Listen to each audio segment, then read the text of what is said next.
Cool. Everything looks like it should be up and good and running. That is awfully bright. So we'll run with that. Do one more thing here. Get this Father's Day grind stream going here.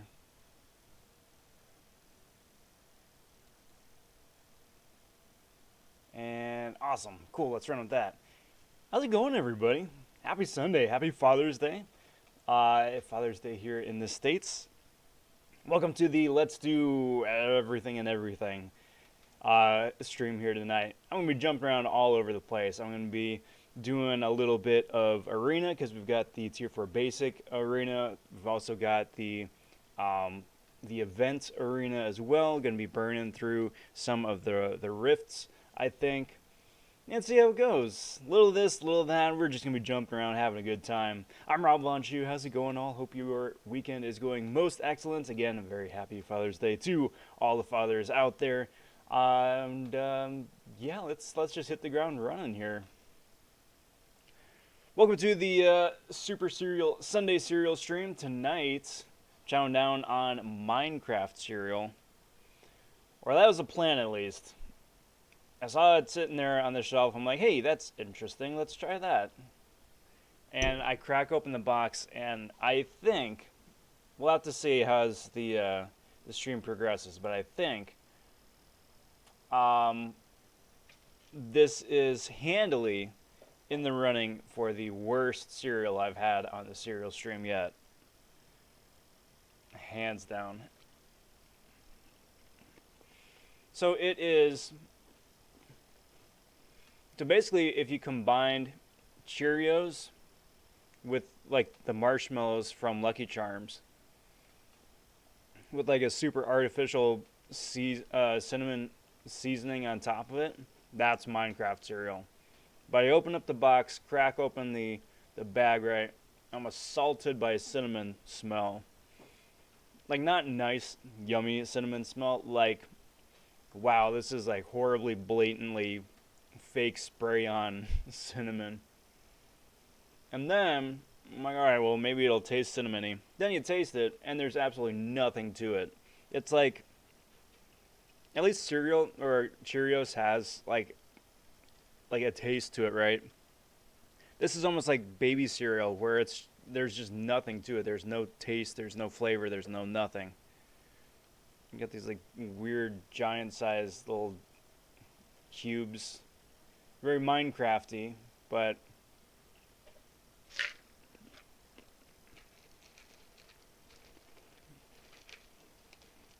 and then there's like these random little, I don't know, green marshmallows. Very disappointed. Very, very disappointed. But that's neither here nor there. Let's just jump straight away into the live stream here, shall we? Start off the stream here with some cord issues. That's fun.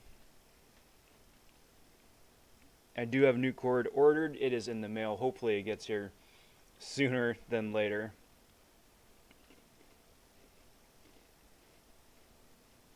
So we got the Storm the Castle arena, and then we've got the Catalyst arena right here. I think this one is just up to 4 stars, right? Yeah. So here's what I want to do with this one. This one's almost great if you've got 3-star boosts to just throw your 3 stars up there, boost with the 3 stars. Just because, I mean, I think in most cases, 3-star boosts don't have as great an impact in the modern meta as it had previously. So if you got them, and if you're not going to be using them, it's a great place to use them, and we'll be doing that here in a sec. Just trying to bust out as many milestones here as I can before it resets in a couple days, something like that.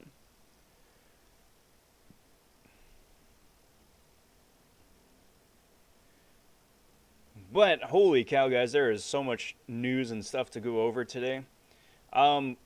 Kabam, in their infinite wisdom, decided to leak their own news at least a day ahead of time for next month's buffs. and that's Diablo, Bishop, and Ronin, Ninja Ronin, are getting the buffs. They didn't say which one is the complete overhaul. I'm assuming it's Diablo, and then Bishop is a mild update, and then Ronin is like a numbers update. I'm assuming that's how it breaks down. They didn't specify, but that is interesting. I am very much in the minority. I feel, just based on talking with some of my alliance mates, talking with some of the other CCP people, and then certainly, just the randoms on YouTube and Facebook and whatnot. And thinking that Ronin is already a really great champion. He can do a whole heck of a lot of things.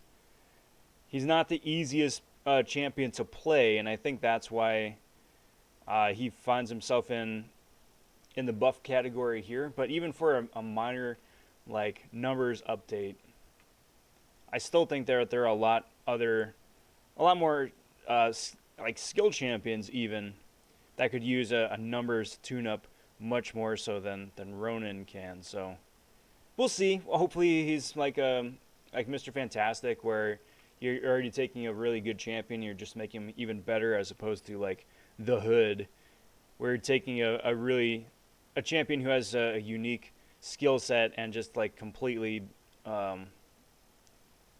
just tuning it on its head.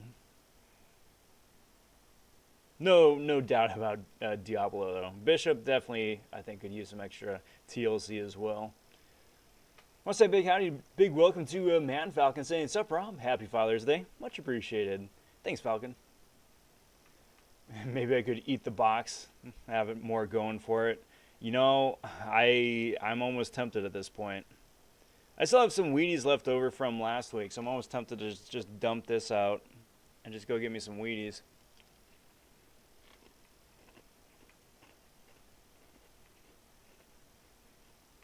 There's nothing going for it.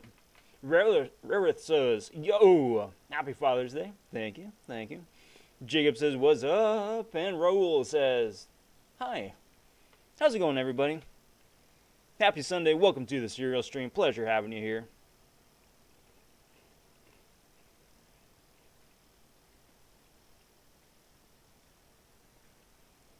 In addition to the buffs being updated just not too terribly long ago, would direct your attention to the question of the night over here on the left. When is a good time to add 7 stars into the game? Very interested to hear your opinion on when that would be, if 7 stars should be added in the short term, mid term, or long term. I think everybody can agree that at some points 7 stars or something equitable should be added into the game. I think the biggest question is when, though. So feel free to let me know your thoughts, your comments on the matter in chat, or if you guys are watching afterwards, let me know down in the comment section as well. I'm like, why am I doing no damage? That's right, I've got my damage masters turned off. That would do it. That would do it.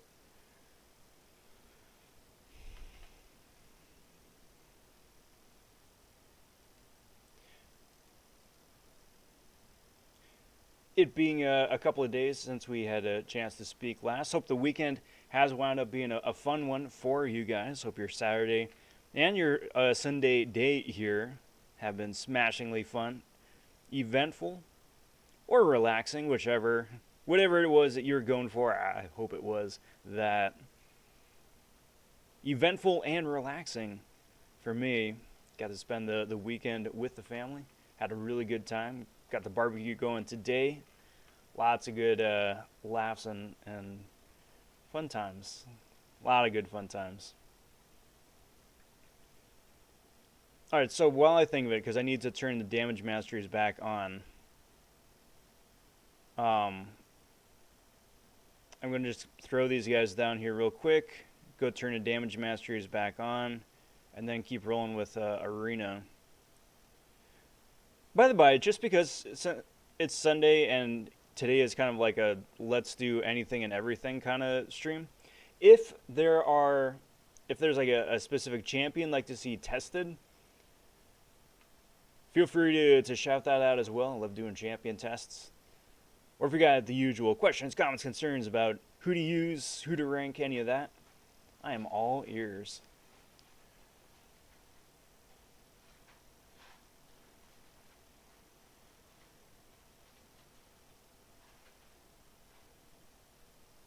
Get Resonate back on.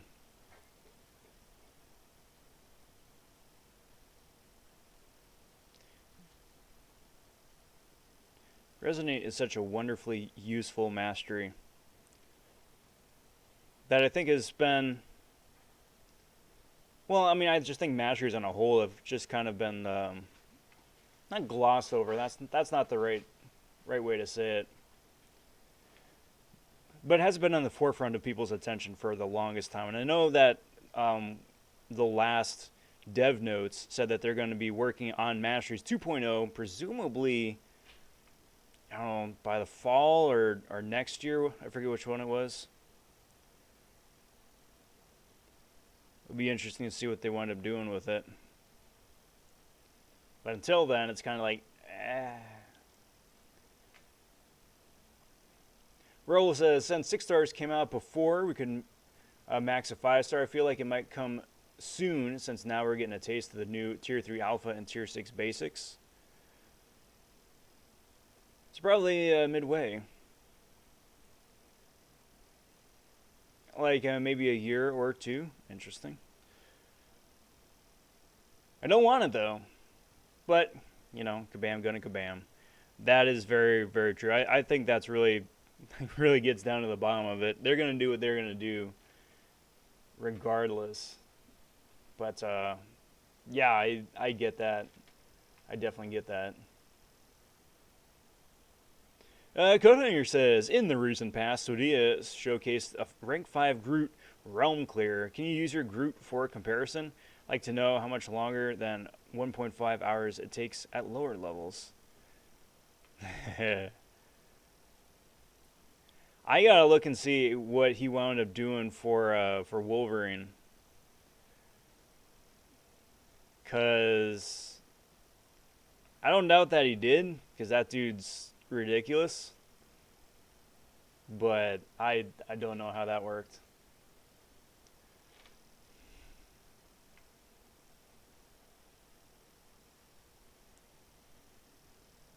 But it would be fun for the lulz sometimes to do a Groot damage showcase.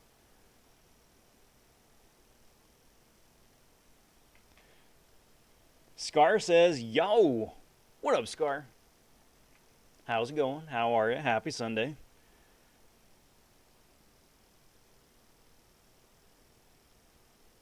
For those of you guys just tuning in, big howdy, big welcome, happy Father's Day weekend.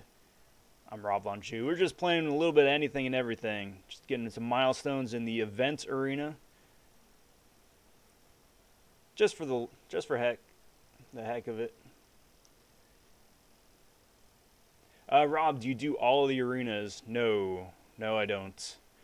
I'm lucky to wind up getting all the milestones in a single arena now.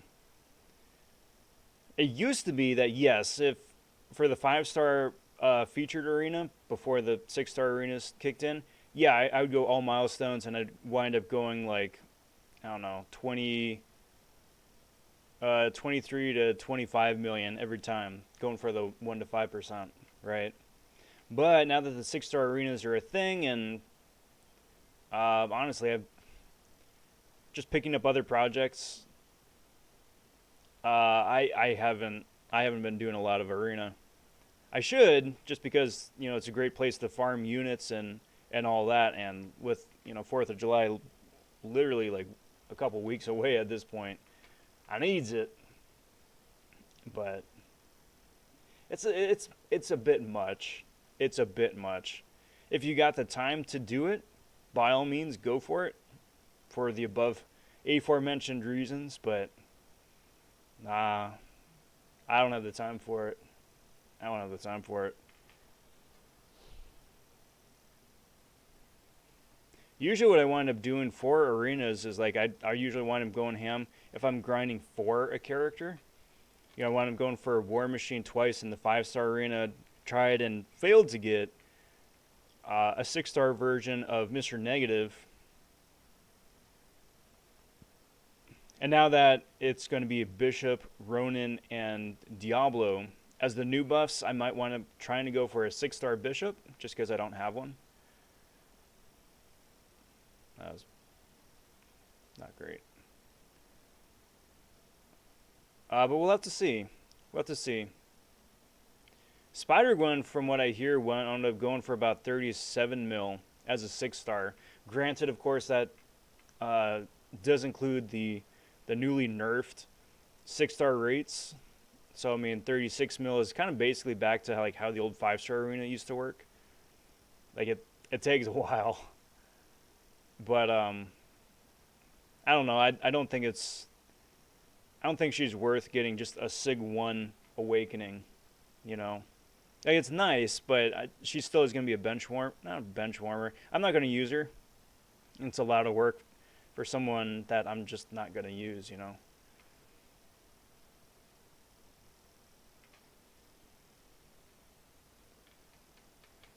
Beemore says, "Sup, Rob and chat. Hope all the dads in chat had a great Father's Day. I hope so too.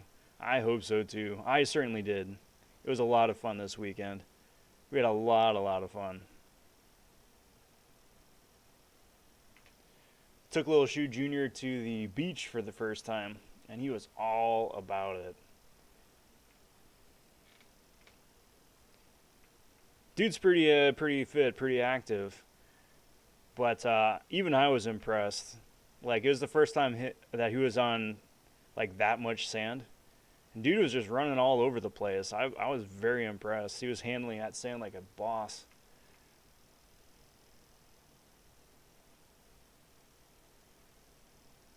Nice card. Yeah, that's going to go a long way. Very cool. Here's the hoping that the deals are going to be good.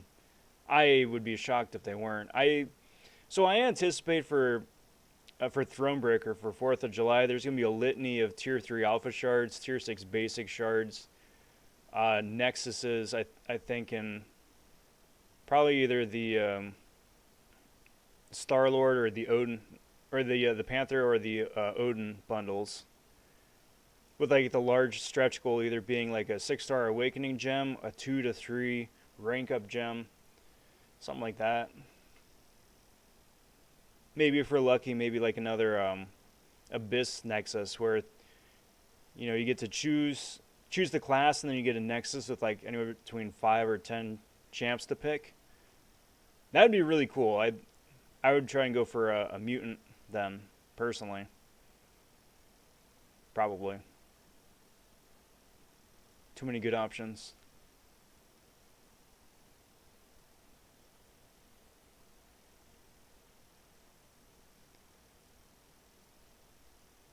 Plus, I mean, the 4th of July comes after the new 6-star featured is introduced. I'm going to have at least 3 crystals to open up once that switches over in about 10 days' time. Hoping for Jabari Panther or Odin, I think. And then we'll see who else is in the pool. I would hope to see Dr. Voodoo and Medusa, just because they've already been teased as being in-game now. They just haven't been introduced yet. But we'll see. He's 2. He's 2. He's a wee little fella.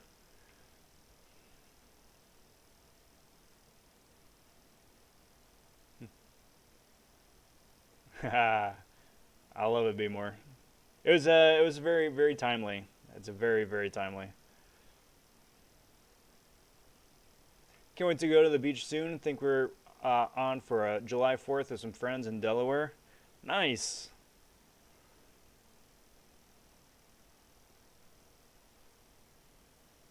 Yeah, I love it. Whether it's the beach or the shore or wherever it is that's close to wherever you guys are. Fun times. People says, "Rob, I fully expect you to play with your food before you eat it." See, I would, but I misplaced my little pickaxe So that just makes mining just that much more difficult.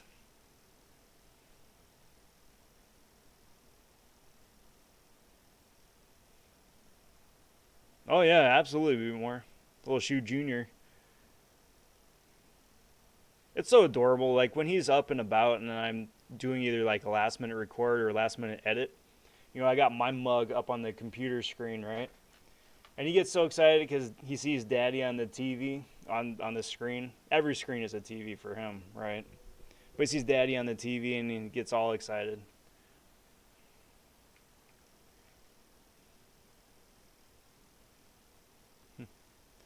Because so there's a possibility that we're gonna go to a hotel as a family on the 4th of July weekend, and I hope so. So I love going to hotels. Yeah, especially as a family, you wind up getting like a block of rooms. I'll wind up just like, you know, hanging out together. We've done that before too for a couple of family reunions that we've done over the years. It's really nice. It's really nice because I mean everybody's just right there. I mean, yeah, if everybody's coming in from like the day's adventures, then you know you don't need to worry about long drive times. You can just like hang out in the lobby and just chill and chat for a bit. That's nice. It's really nice.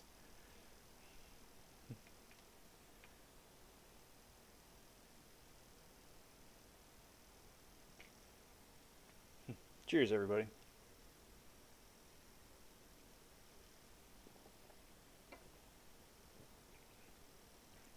For those of you guys tuning in, cereal of the night is Minecraft cereal. It's family size, which is interesting. Spoilers, if you guys haven't had it or if you guys are interested in trying it, don't. It's terrible. I regret and rue the decision to pick it up. It's not good. It's not good. Which really makes me nervous for like other like one-off sort of product placement cereals, because like I've seen like Baby Yoda cereal and stuff like that before too. I've kind of wanted to try it just for kicks, but it makes me a lot more apprehensive now.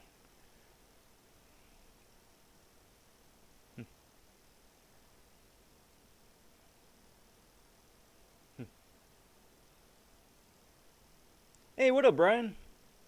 How's it going? Happy Sunday. Welcome to the cereal stream. Good to see you. Much appreciated. Thank you for the Father's Day wishes.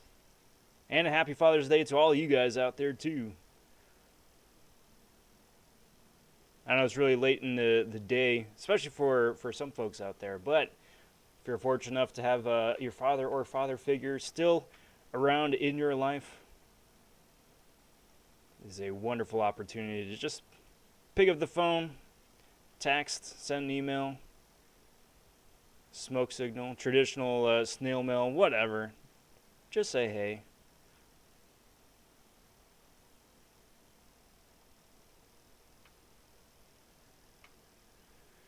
It looks terrible. It is terrible. I don't even know. It's bad. It's bad. Very disappointing. Beamer says, what are the flavors? It's just one flavor. So it says it's cinnamon flavored with marshmallows, right? I'm like, okay, that's interesting. Like maybe like cinnamon toast crunch with a mix of like Lucky Charms marshmallows, right? That's what I expected going into it. However, I went to go crack open the box, right? And as soon as I opened the box, like I could just see it in slow-mo. There's like this cloud of like atrocious fake cinnamon smell that just like hit my face at once. And there's a difference, you know, there's a big difference between like actual cinnamon, how that smells, and like spray on cinnamon. Like from a I don't know, like a diffuser or something, right? Like it's a cinnamon flavored diffuser where it's supposed to smell like it, but it's just like so on the nose and pungent. That's like, ugh. It's like it does the opposite of what it's intended. That's the first thing that hits me as I open up the box. I'm like, all right, this isn't a good sign. The cereal itself is like, what if Cheerios were even more bland? And I likened it to like baby cereal, which I don't know how many of you out there have tried baby cereal, but let me paint a picture for you. If you guys have had Cheerios, it's like, what if Cheerios had like even less flavor? So that's this with very disappointing. The marshmallows are like copy paste Lucky Charms marshmallows, so those I guess are the best part. But yeah, nah, I'm not gonna be finishing this box. I'm probably not even gonna be finishing the cup of cereal I poured here. It's just, it's a struggle.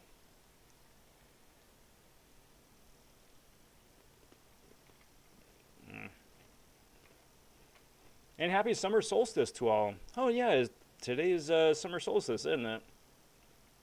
There we go. Longest day of the year right now. Judah says, hey Rob, happy Father's Day. Appreciate that, Judah. Many thanks. Many thanks. Hope you're doing very well here yourself.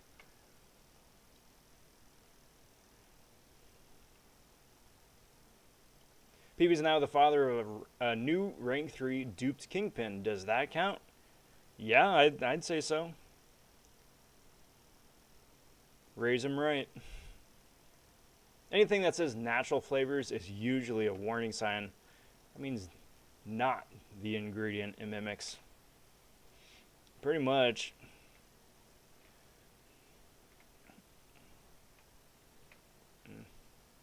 Is it possible for Cheerios to have less flavor? Yes, 100%. Because Cheerios at the end of the day, even though it tastes like Cheerios, it still tastes like Cheerios. Like you take a big bite and you know that you're eating Cheerios. It's not the most exciting thing out there, but it's not like, hey, I've got my mouth full of cereal. I don't taste anything. Like, at least that still has something going for it.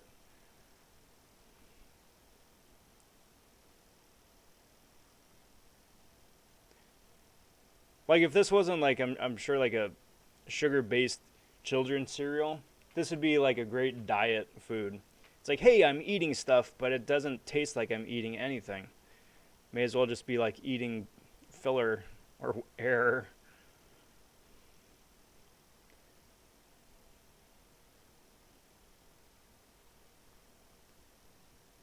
Text this, text this, text that. Do that, do that, do that. So to tell you guys also about how my weekend's been, there was a level up event that ran yesterday. I saw the level up event start. I saw the level up event have 30 minutes left, and I missed the entire event. I was like, oh yeah, I'll get to that later. And it's like, oh, hey, there's only a few minutes left. Well, I'm right in the middle of doing a couple things right now. I'll come back to it. And then I just never came back to it. Which is a shame. I've got a chance to rank up, and I was really looking forward to the events. It's just that it didn't happen. I'll get it next time around. Finally got 100% Cav EQ for Nexus. Nice. Needed a Mutant or a Mystic, like I said, and I got neither. Well, nuts. Sorry to hear that. Which one did you get?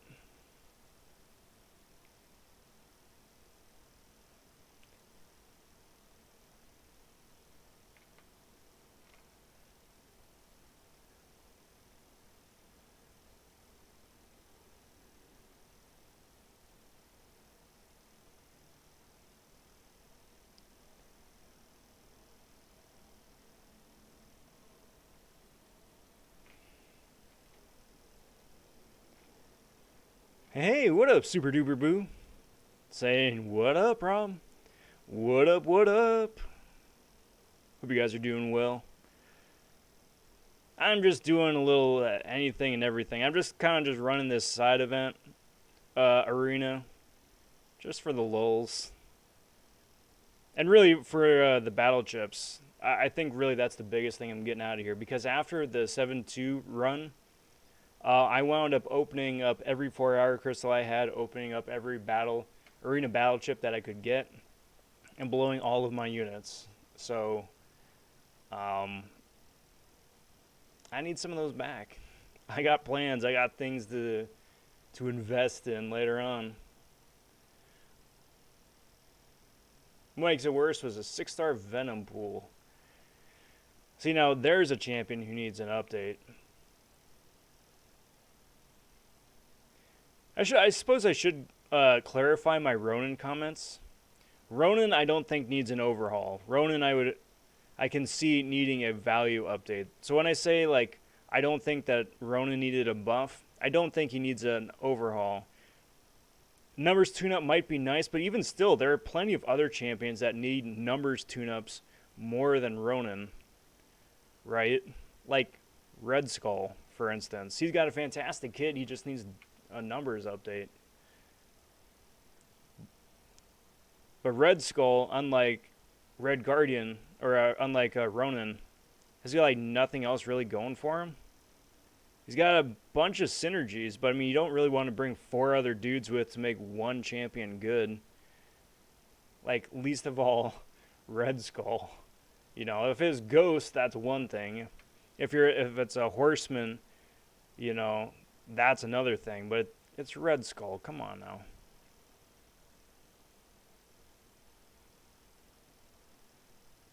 So I don't know. We'll see. Jude says, I guess it won't be Thronebreaker before 4th of July. That's the thing. That's the thing. And that's something you got to keep your eyes peeled for. Because as a Cav, you might get the materials you need to rank somebody up. Like one of your desired champions up to rank 3 during the event. And by doing that during the event, that will open the Thronebreaker offers to you during the event as well. So you can kind of double dip. So, I mean, like, you know, there still is the good possibility of that happening, too. I'm all about them battle chips in Arena. You and me both. You and me both. Like, at this point, I'm still just opening, like, vanilla baby Arena crystals. The original ones. Just because I'd rather pick up, like, 15 units here, 45 units there in small increments and still get something. Then invest in like a single, like, was it Thronebreaker, Cavalier, Arena Crystal, whatever it is, and get gold. Like, it's got the option for a huge payout, but the odds of it, like, paying out like that don't justify the risk. Especially, I mean, if you really need the units. PB says you still have to wait for the Miles buff. Yeah. Miles buff gets kicked out yet another month. I don't know what it is that they're waiting on for that. Like, if they wound up redoing Miles to make him a Spider-Verse Miles, that's one thing. But as I understand it, they aren't doing that. It still is comic Miles as opposed to Spider-Verse Miles. So I don't know. I don't know. Ended up using too many units on potions for the gauntlet. Yup. Man, it's just been like back to back stuff. Which is great. I mean, the prize pool and the loot is fantastic. It's huge strides in progression in a very small amount of time between 7-2, the gauntlet, and then Summer of Pain. But, yeah, rip to our stashes. Fred says, I'm quite happy Bishop's getting a buff. Just keep his energy resistance as is or better than it is now. Yeah, I would agree with that. Keep his Sig ability the way it is, too. His Sig ability is fantastic with the transferring power from fight to fight to fight. I think that's really good. His energy resist, yes. Maybe just give him a couple extra toys to play with, like something attached to a special 1 or special 2.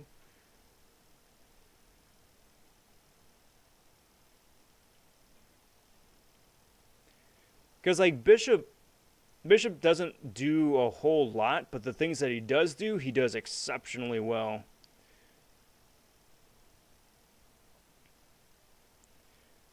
Like, especially if he goes up against somebody who has energy attacks or it's like an energy dealing node or something. Like, his power bar just shoots through the friggin' roof.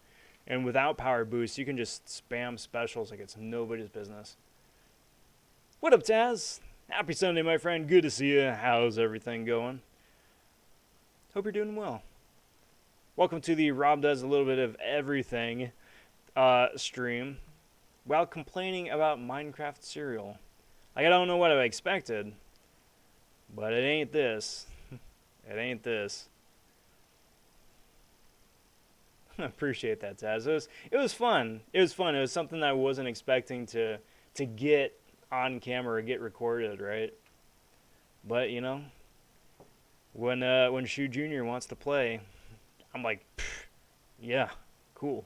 I can come back to this. I love that little dude. So I mean, it's a lot of fun too, because I'm huge on action figures, and I have been forever. And as an adult, you know, I still like to futz and play around with different stuff. Like, I've got a half dozen different ones on my desk right here. But to him, it's like, I mean, it is what it is. They're toys. So he gets up here and he's like, I'm gonna play with this one. And then, because, you know, he's a kid and we like having fun playing together, he's like, here, I'm gonna play with this one, you play with this one. It's good times. It's very distracting during work, though, I'll say that much. It's very distracting during work.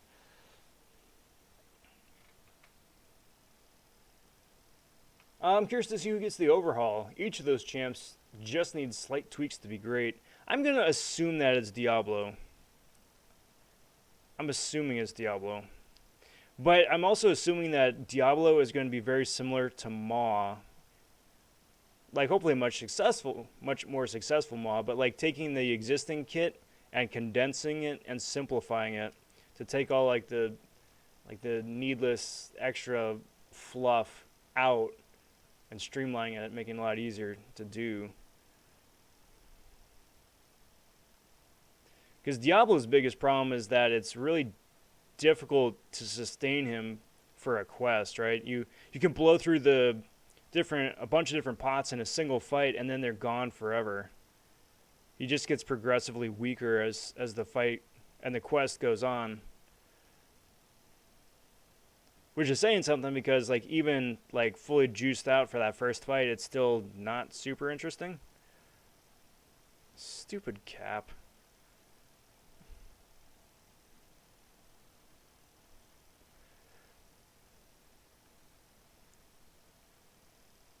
I wonder what champs are getting. Oh. I mean, I would have loved to see a Groot rework. Give him like a big Guardians of the Galaxy family synergy. That'd be fantastic. Is it worth getting masteries for higher PI for arena grinding? Yes, but specifically the damage masteries, so Double Edge and Liquid Courage. Not only do those boost your PI considerably, but more importantly, it boosts your attack and your health, which contributes to the PI. And by doing that, by increasing your damage numbers, you're able to get through fights a lot faster. That's those two masteries, the 6 points across those two masteries, are hands down the best thing you can invest in. Everything else is just like nice to have. But if you're doing like hardcore arena grinding, you're going to want to have, 6 points invested in those two.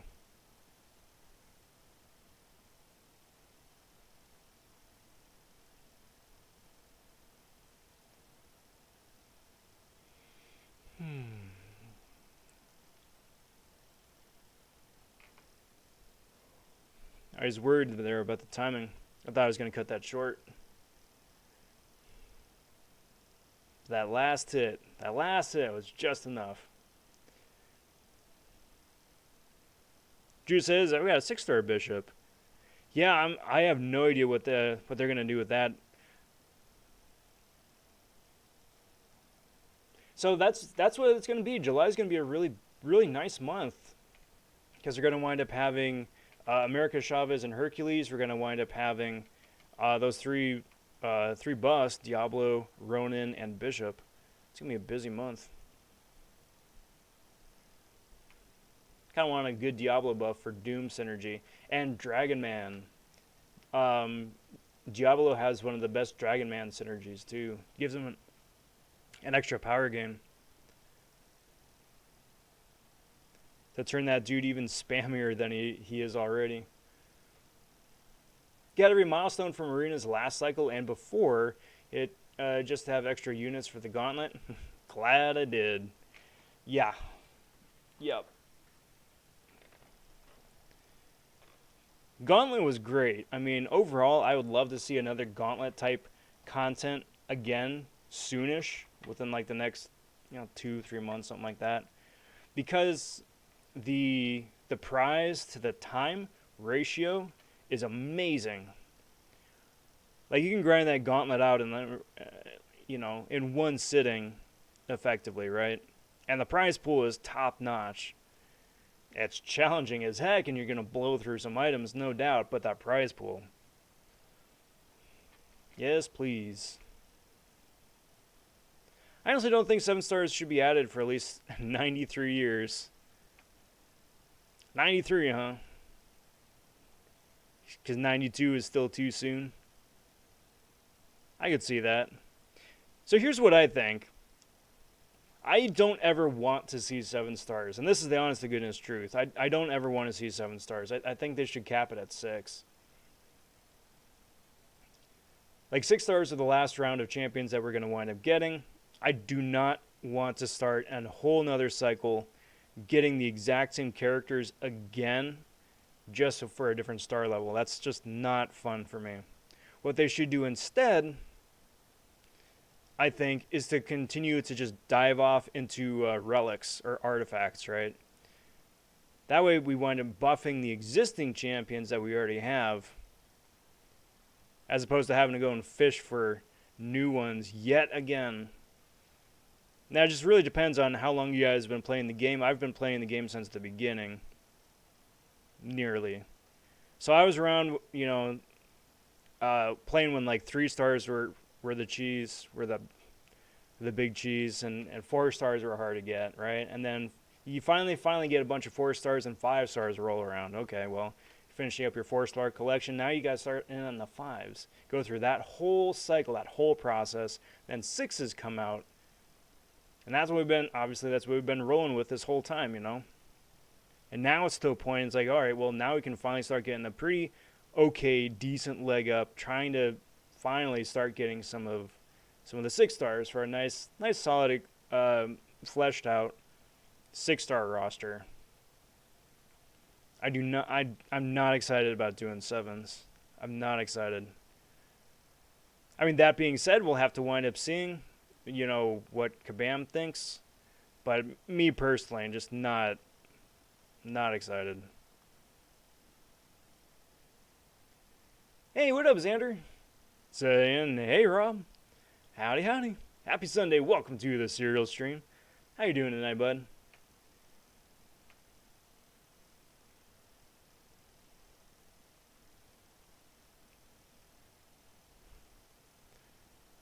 On a real note, Judah says more like 3 to 4 years. I hope so.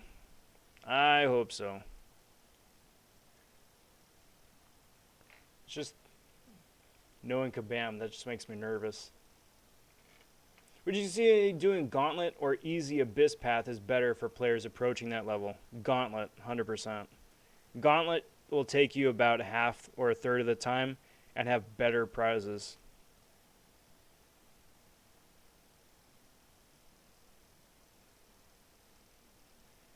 Judah says, I don't want 7 stars, but Kabam loves money. I mean, it is a business, and from that perspective, I get it. But from a game balance perspective, I don't know if that's the best for the economy either,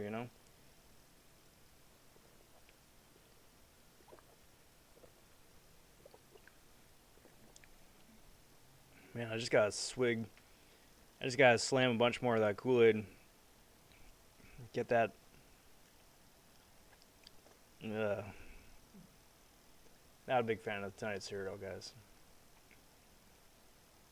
Love the choice of cereal. See, I wish, you know, that's what drew me to it in the first place. It was like, hey, this is fun. I love doing fun one-off stuff like that, but man, I crack open that box and my nose is just assaulted by like a phony cinnamon smell. And there's just no taste. There's just no taste. But Xander says I'm doing good, just brainstorming some ideas for where to get footage for my Spider-Gwen guide. I mean, honestly, right now for Summer of Pain, that's a fantastic source right there. Really showcase the slow ability.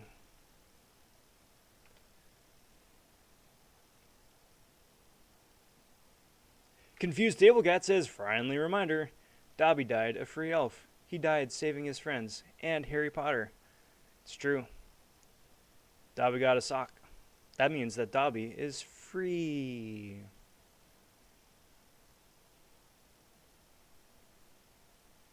Never mind the fact that he got buried on the beach, and beaches are notorious for eroding, so Dobby's probably floating out in sea at this point.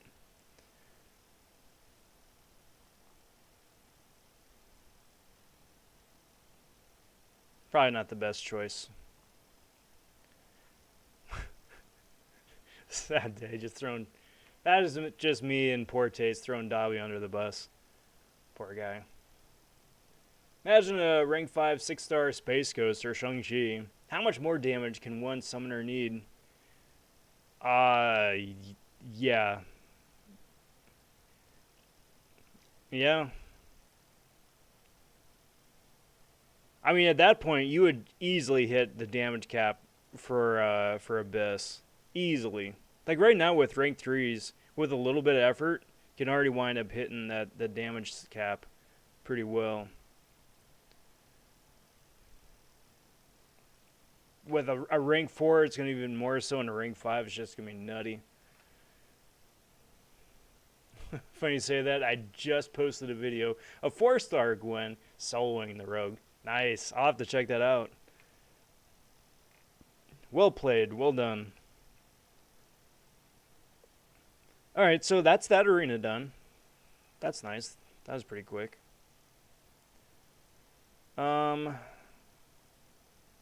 Let's burn some energy here quick. Yeah, burn some energy here quick too.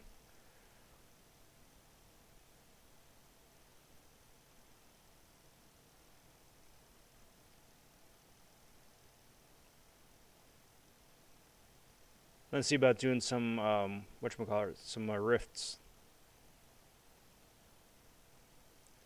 Because it's not that I'm, like, super far behind on rifts. It's just that it's very time-consuming.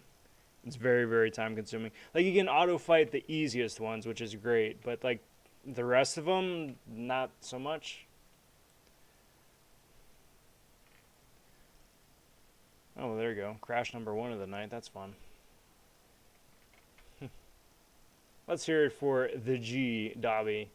Don't ruin Dobby. He died on the beach and there wasn't solid ground anywhere. I mean, I don't know. I would kind of figure that there'd be like some magical way to send people off. Like a magical version of a Viking funeral.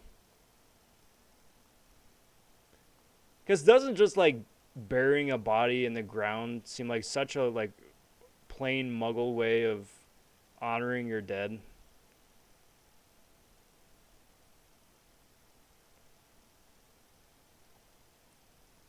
I don't know. Rule says, do you like the new arenas or the old ones? Oh, I like the new ones. I like the new arenas. I like the prizes. I like being able to compete for 6 stars. Definitely. Then again, I'm a bit biased because I've got my roster is benefits the most, I think, from the new arena system. So I'm a bit biased, but just again being able to farm 6 stars is amazing. That's why I agree with you on the 7 star thing.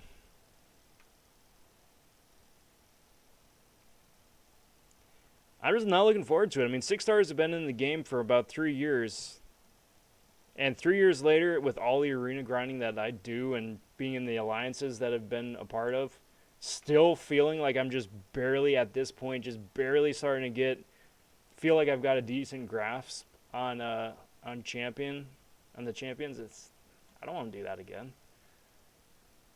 What movies are you looking forward to watching with your son once old enough, say age 8?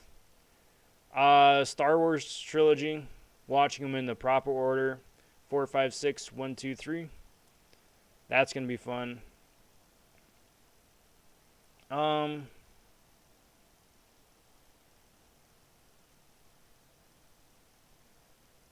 I don't know, because at 8 he's still a kid, and there's a lot of fun movies that I would want to watch with him when he's a little bit older still.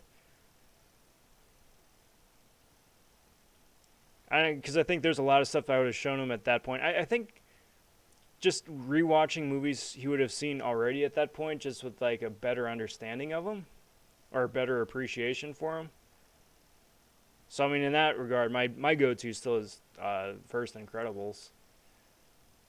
Because like as like a little kid, it's like, hey, superheroes. But as you get older, it's like, hey, there's like some heavy stuff behind the scenes.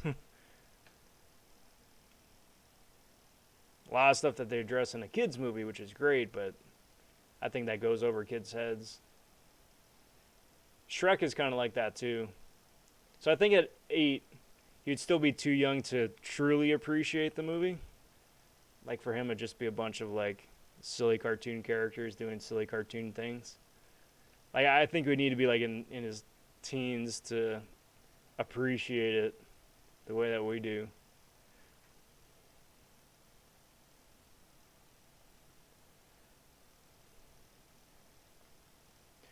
I gave up on this arena and the side event quest when I got nothing but 3 stars from the crystals that I opened. Calves, I don't like each other.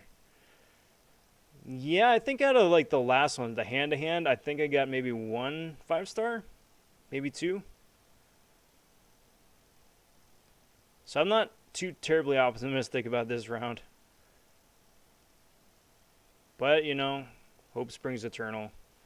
That, and again, I'm just going for like battle chips and stuff like that too, just to help out. Sweet, so there's that.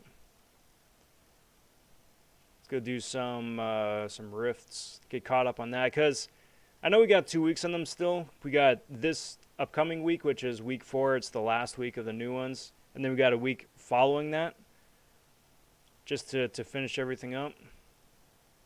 But like, Jesus, it's just so many. It's just so many.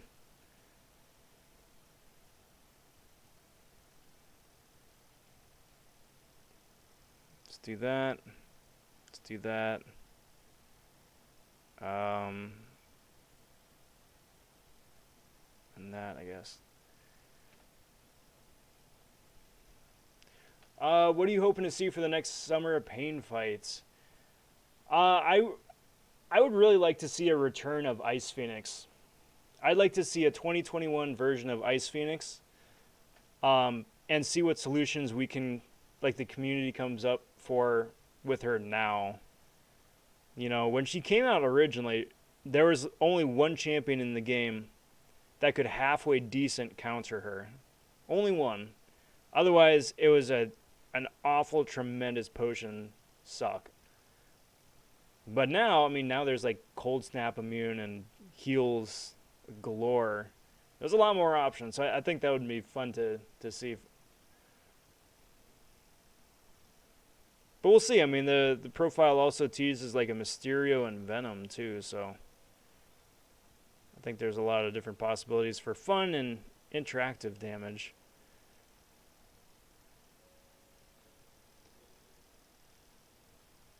Thanks. It was a pain to get. I was running into 2 issues when I was doing that fight, it was either me making a mistake and getting me KO'd, or AI would not cooperate at all. I've been trying to do a couple of fun things too, and it's the AI. It's the AI for one, and the Fury, the speed at which the Fury procs being inconsistent. That's been my biggest issue. Harry didn't want theatrics. He just lost a deep friend, an elf who was humanized or muggleized by abuse, just like Harry. I mean, I guess. But, like, so I'm trying to remember right here. Because by the time that people actually started, like, getting written off by the last book, right, it's like, hey, the final battle is right around the corner. We don't have time for funerals.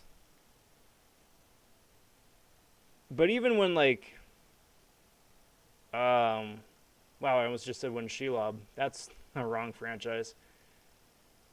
Aragog, was it?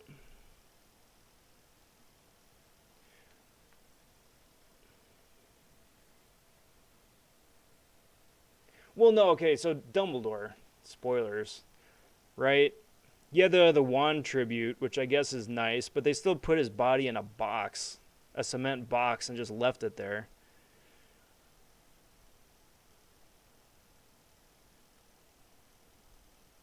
And you have stuff like crypts and whatnot too, and I don't know. It's like, I guess I just would have appreciated something a little bit more unique, I suppose. Just because, every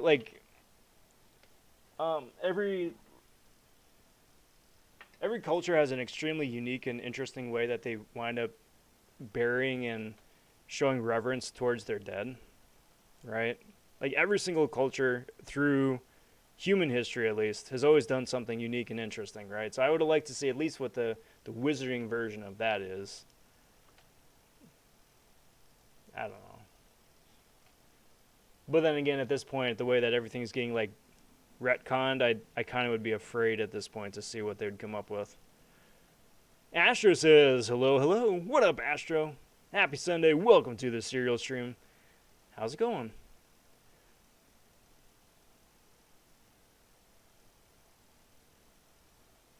That's right, disorient. I'm like, wait a minute. Why didn't that parry stick? That's why.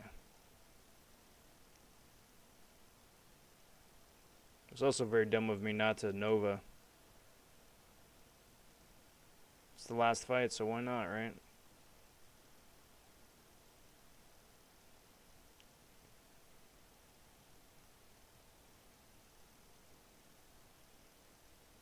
There we go. If you had said episode 7 through 9, we'd have had to call CPS. That's funny. I will eventually show him 7. 4, 5, 6, 1, 2, 3, and then 7. I have a huge soft spot for 7. 7 had enough potential where if they had done 8 and 9 in any sort of coherent way, 7 would have been much more greatly revered, I suppose, even though it was kind of like a copy paste of A New Hope. Because it left enough to the imagination to wonder, like, hey, what's gone on in the last 20 odd some years? Who are these characters? What do? They seem interesting enough, and then they just did absolutely nothing with them. Easy says, hey, Rob, appears you running half damage masteries.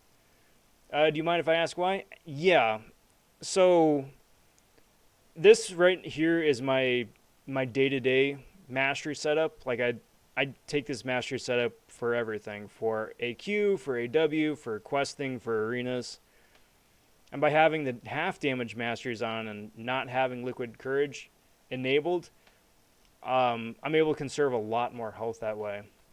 Liquid courage is nice for added damage, but because it's always on, you're always taking damage. So especially in like AQ or AW, it winds up adding up. First fight you're usually fine for, but by the time you're on your second, third, and fourth, it's really taking a solid chunk of your health and hindering your heals.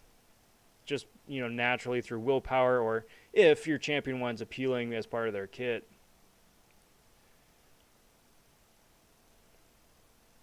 And that's not.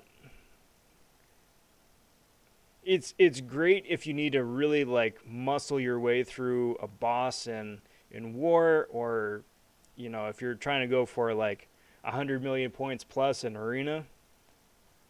But it's a huge potion suck otherwise.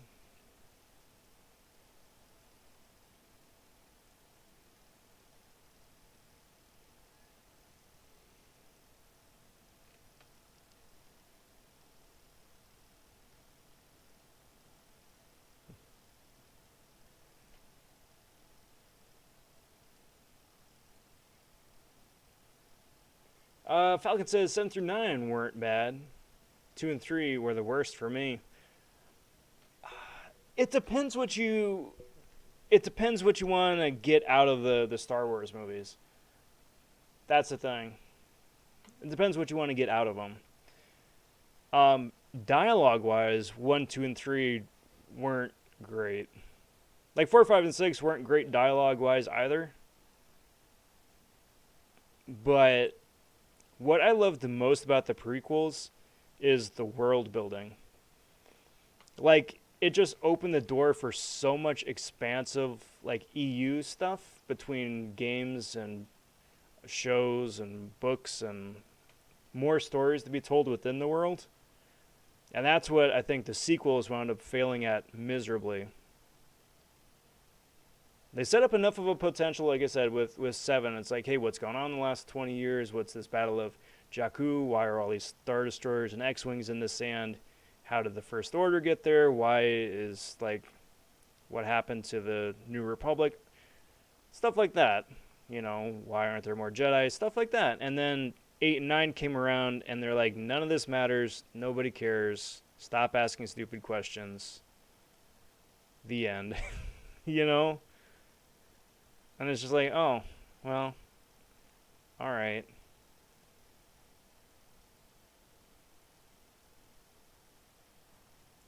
And I'm sure as the years go on and they keep trying to, like, not retcon the sequels, but, like, recontextualize the sequels in a way that makes more narrative, intriguing sense, I suppose. There's going to be more stories that come out that help support that, but, yeah.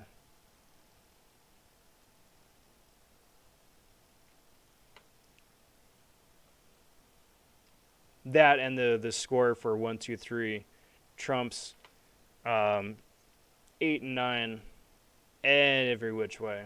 Like, I really wish they would wind up releasing the original John Williams score for episode 9.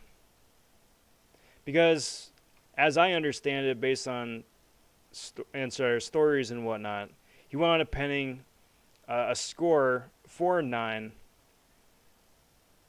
like, based off of the original script, right? And then, because they just wound up, like, chopping up that movie in post and just doing a whole bunch of different things and changing it and whatnot, like, his score, because he's John Williams and there's a pace and there's a story to be told in his music, it just, it just wound up falling apart because there's just nothing to it. They're like, hey, we need this. It's like, well, that doesn't make sense in the context of the score I've already given you guys. Yeah, we don't care. We need this. Well, all right. Well, here you go.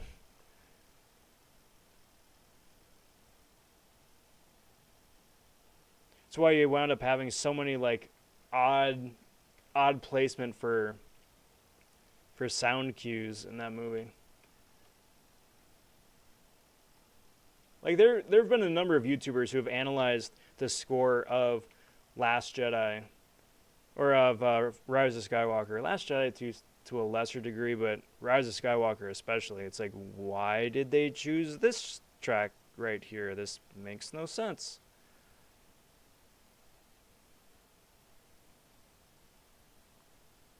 It's because there wasn't a whole lot of thought involved.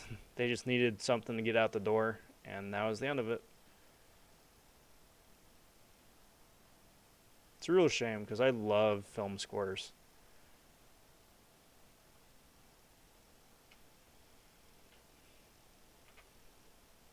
Since somewhere said old bosses will return, I think opponents like Acid Wash, Mysterio, Bleed, Rogue, buffed up Symbiote Supreme kind of champs will return. Also, older endgame bosses. Yeah, that'll be interesting. Get to fight regular Maestro again.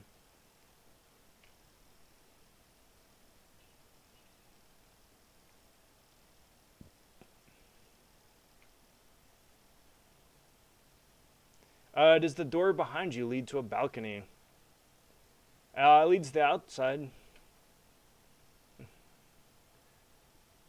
We don't go out there much. Not that one, at least. Anakin's actor just ruined it, and Palpatine wasn't much better. You can have the high ground. I will say this about Palpatine, though. Like, the actor who played it was just eating up the scenery. He was just eating it up like his candy. It was silly, yes, but he was just so over the top.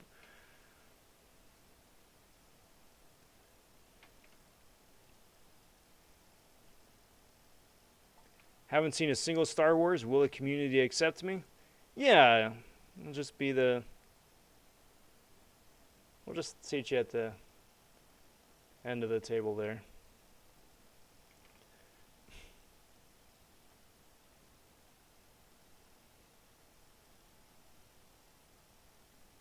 Yeah, exactly. Oh, and here's Palpatine 2 out of somewhere. Somehow, the Emperor has returned. That's the explanation. No other reason for it. Just somehow he's here. That's as much as we're going to pay attention to it.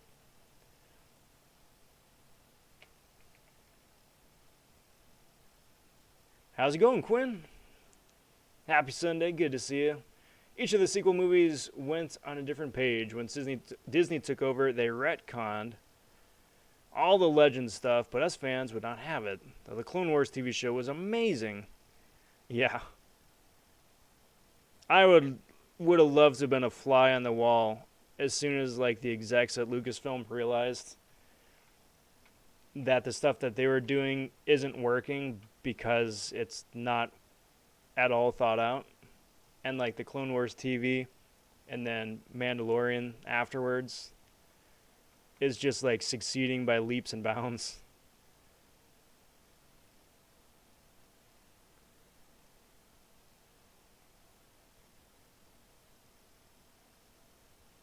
I mean, hopefully they would have enough introspection as to understand why this is happening to them.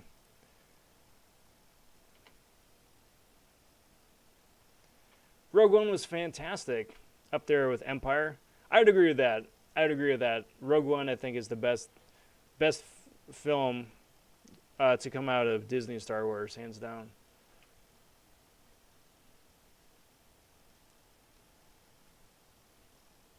I mean, granted, like, it's a slow burn. It's a slow burn building up. But once you get there, it's such a ride.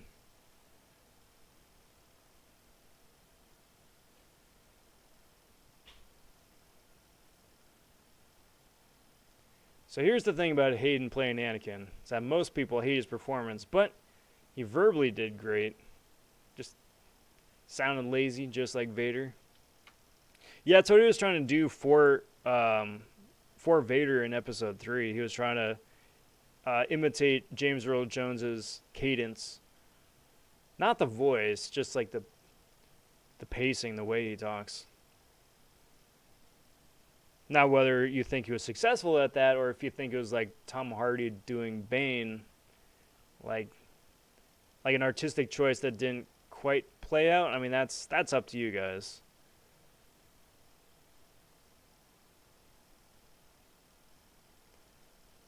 I don't know. I enjoyed it for what it was.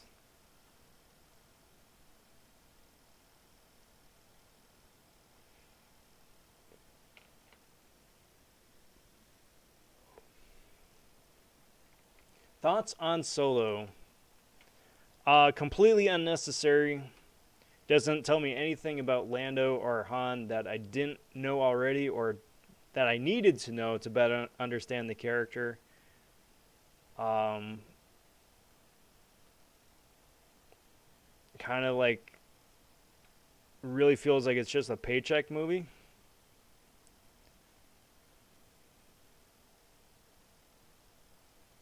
Like I'm trying to think of one thing in the movie that I enjoyed or that's memorable to me, and I got nothing. I'm personally I'm not a fan.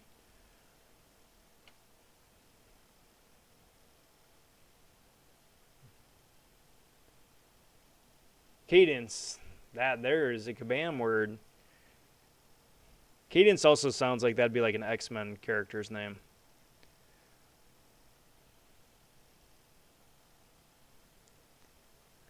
Like whenever Cadence talks, it just turns into like verbal diarrhea or something. That's their ability. Like they usually wind up leaving Cadence back at the mansion when they go on adventures, just because they don't need the hassle. Poor Cadence.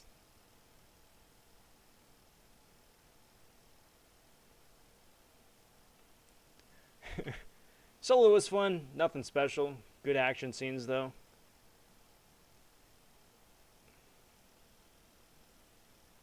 So help me out remembering with that, right? I remember the train sequence. And there was a speeder chase in the beginning. Was that Corellia that they were going through? I don't remember. How he got his name is probably up there with one of the dumbest things that has happened in any of the Star Wars films. I'll say this, the way that Han got his last name is just as dumb as how Rey got her last name. Or no, I'll take it a step further.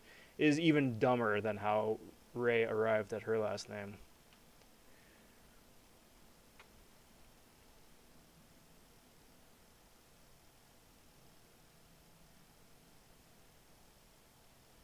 And then from the train sequence on, I'm trying to remember anything that happens. They do the Kessel Run because they had to. Did I need to see the Kessel Run? No. Does seeing the Kessel Run give me a greater appreciation for the character? No. I don't know. Like I would have much rather have like had a young Lando movie than a young Han movie. That I think could have been a lot more interesting. Like jury still would be out as if we needed it, but I think it would at least have been more interesting.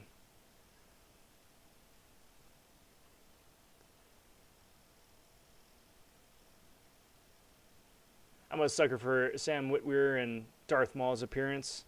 Yeah, that they've done absolutely nothing with in the multiple years since the movie came out with.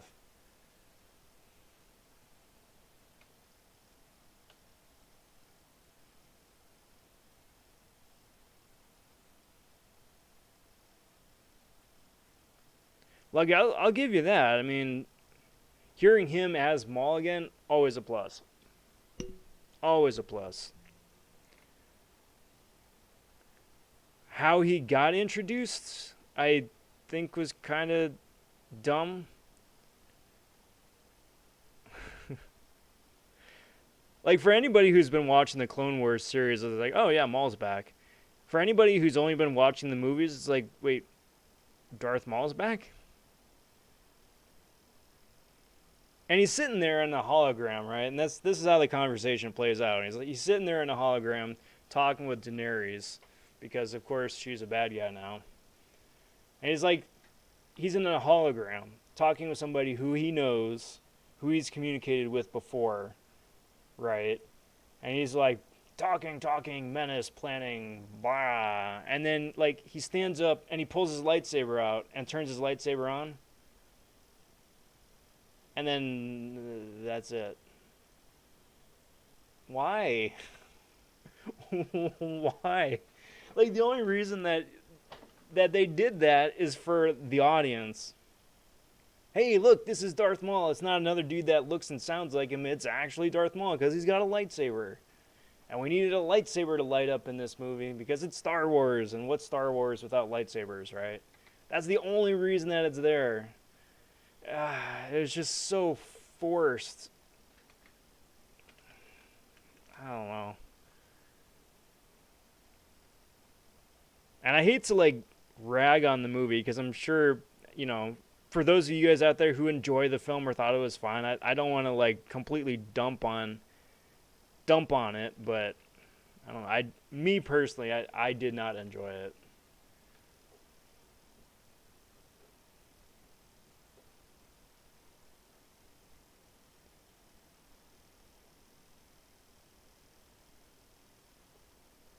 Duck pool needs to be added to the game. Not many people know about them. Duck pool, dog pool. I would just settle for Red Pool. Seeing him in game for the first time in like 4 years would be nice. Cyber, much appreciated for the sub, my friend. Appreciate that. Good to have you. Got some folks coming over from the hashtag club raid. What up, Cat? Much appreciated for the raid, my friend. Welcome, everybody. Good to see you. Happy Father's Day weekend and happy Sunday, too. I'm Rob vonShoe. If this is the first time we got a chance to chat and meet. Welcome to the cereal stream. Tonight I attempted to eat Minecraft cereal, but it's garbage, so I'm not going to do that. It's the worst cereal I've had on the stream yet. That's saying something, but it's just not good. Young Lando R-rated movie with Donald Glover. Where can I buy a ticket, please? And thank you. Yeah, or just like Donald Glover just in general. Because he's got the swagger and the charisma and the bravado to pull the character off. And like do something unique and interesting with the character. Because I mean, that's saying something. Because like Billy D made Lando his own, right? But Donald Glover can certainly keep running with the character and do his own spin on it. It just is unfortunate that he was just like a background character in Han's movie. And again, I maintain that he didn't need a backstory in the first place. Just narratively, right? Like, I appreciate some things just being left to the imagination. Like, I don't need to know every waking detail about how everybody got exactly where they were or how, right?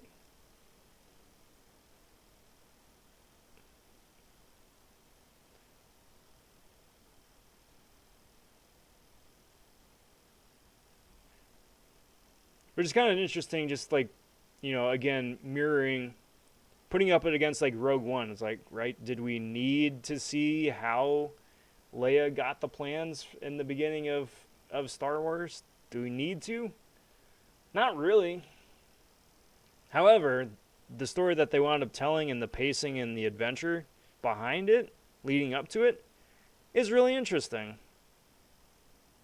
You know, I would say like Leia getting the plans at the end of the movie is not the most interesting part about the movie. But they were able to tell like a self-contained story in the world and made it interesting. And added something new to like the overall lore and canon and whatnot. I don't know.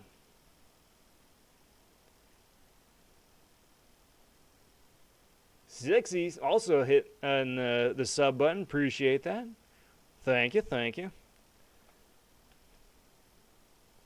Got a Cataclysm Mall. That's a mouthful, PP. That's a mouthful. Cyber asks, how did the gauntlet go, by the way? It went really well overall, except for Mojo. I didn't get a solo on Mojo, so Mojo wound up getting a bunch of Mojo charges, and I think he was far and away the biggest uh, item use of the entire run. Sasquatch took a little minute too, but that was mainly because I was kind of learning APOC on the fly. But overall, I'd say it went pretty well. I'm pretty happy um, with the item use to success ratio.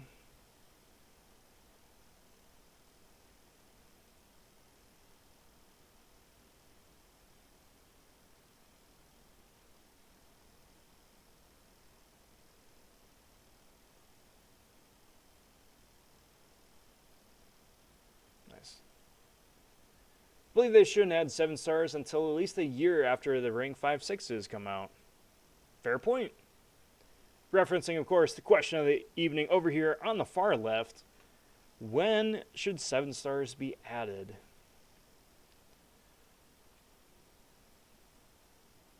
And don't forget summer solstice. Yes. Yes, that is today, longest day of the year. I'm going to go get a bowl of Captain Crunch. That sounds amazing. I have not yet done Captain Crunch on the stream here. I really probably should. This is, I think, like I'm in the low 30s. Been doing this for about 30 weeks now. So, there's a bunch of cereals I still would like to get to. Captain Crunch is very close to the top.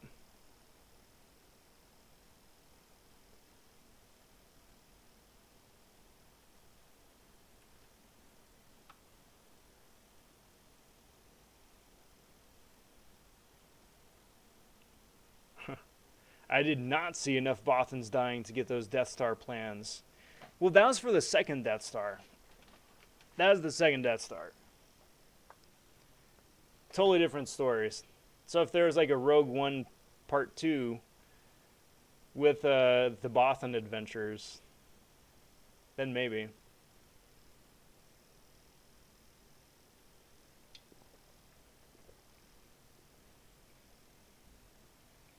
Are Bothans still canonically like alpaca looking bipeds?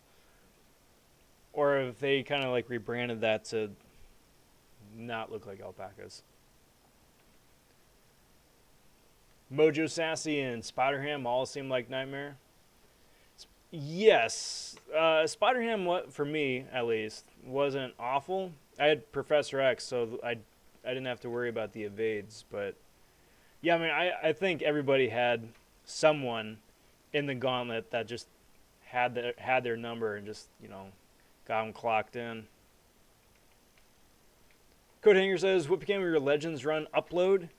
I'm deciding if I want to keep running with it as like a watch party or just like upload like 6 hours worth of just raw footage just so it's up there.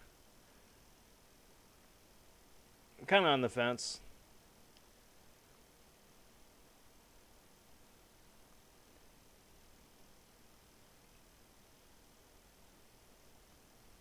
That, and I'm just not like a little part of me is like, yeah, you didn't get Legends, so it would just be like a 7.2 exploration upload, I think, at that point.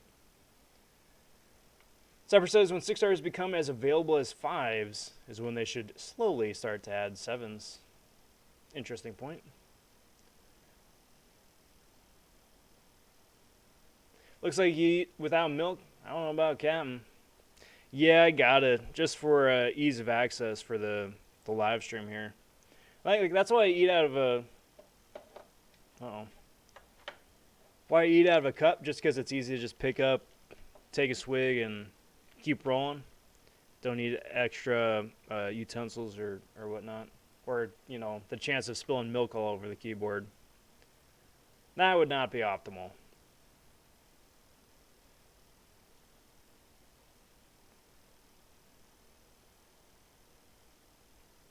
Have you guys done all of the rifts yet? There's 3 weeks worth. With 4 different levels with 7 entries of each. So that's 28 a week. It's a lot of runs. Or have you burned your keys yet? I suppose that's the other follow-up question.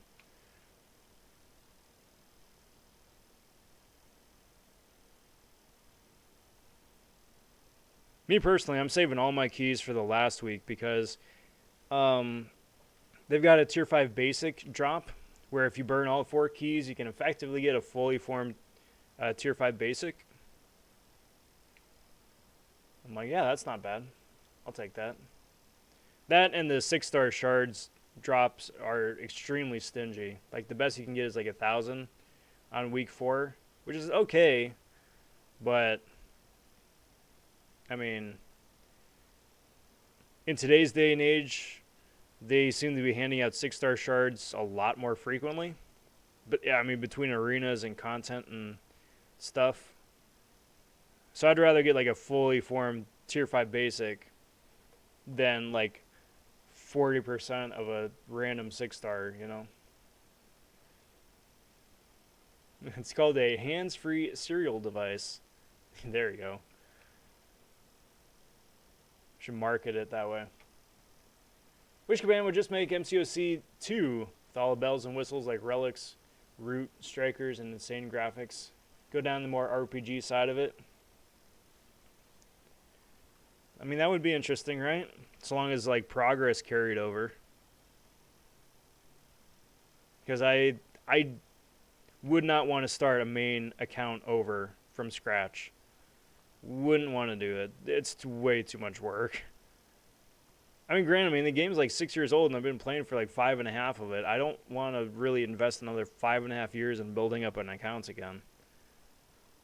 The game's fun, but not like that much fun starting over again.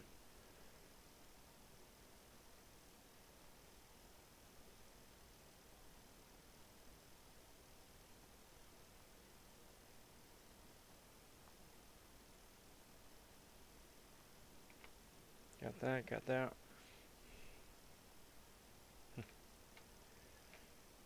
Done all the epic and the legendary, and I still have all my keys. Very cool. Did you get lucky with the with your paths? Rifts are good rewards. It's time consuming at higher levels. Pity those that are putting them off. Oh yeah. Oh yeah, absolutely. Like if you're putting this off for like the last week to do all 4 weeks in the final week, you're gonna have a bad time.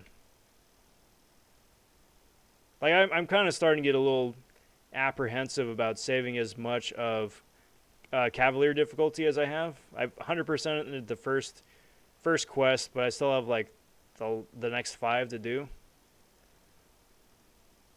And we still got enough time to do it. It's just not as much time as I'd like. Or that I probably should have left myself. Done all my keys and my runs. Got some 6-star shards. Duped Angela. Then got 18,000 tier 2A. Solid. Yeah, not bad at all.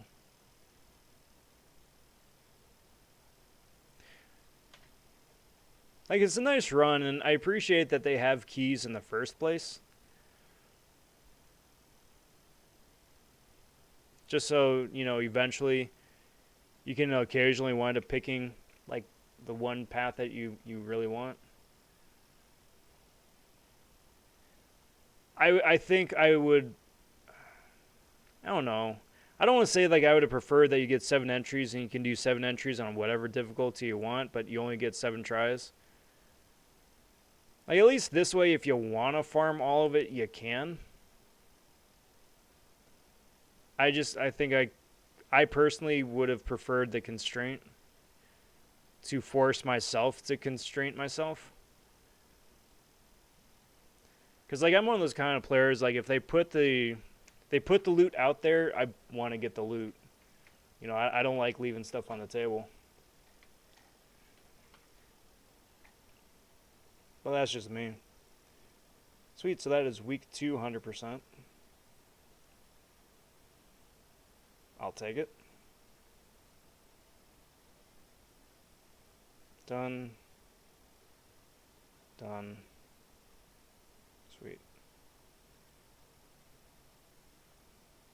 Yeah, Morningstar. I forget what buffs are on Morningstar.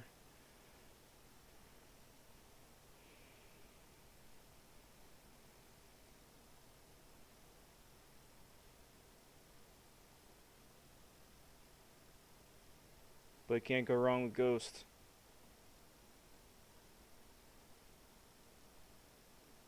Usually. Hey, what up, Shadow? Saying yo, bro. Howdy, howdy, happy Sunday. And happy summer solstice, too. It's also summer solstice in addition to Father's Day. Alright, so I'm not even going to check. Hopefully it's something interesting. Hey, 1,000. That's solid. Nice. Yeah, okay. Very cool. Brian's 100% all side events so far. Decent rewards. Hey, congrats. Because it really feels bad. It really feels bad to go an entire month doing all the different side events and everything and not get anything good. That has happened to me more times than I care to admit.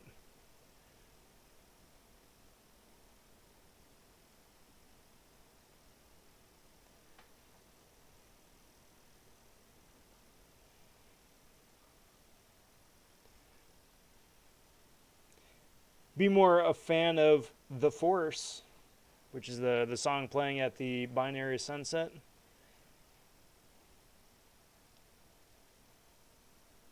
Yeah, it used to be Luke Skywalker's theme before the prequels came out, and then they wound up rebranding it as just like the Force theme, which I guess I'm okay with.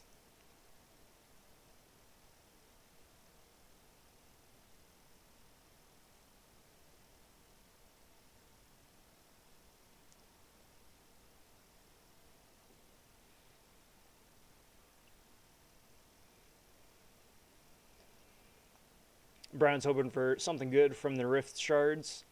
Yeah, fingers crossed. Me too.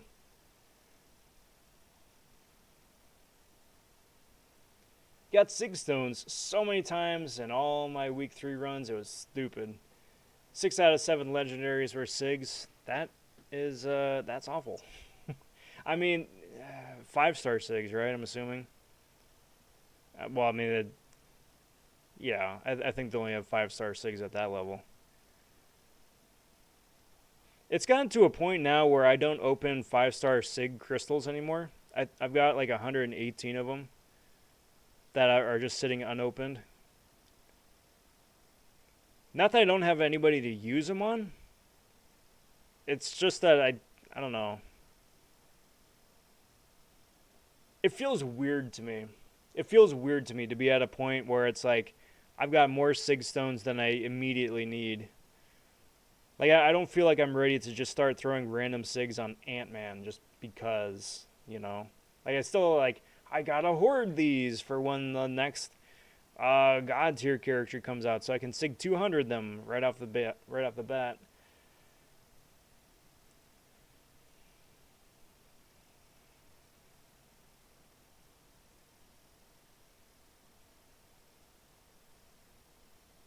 Come on, my dude.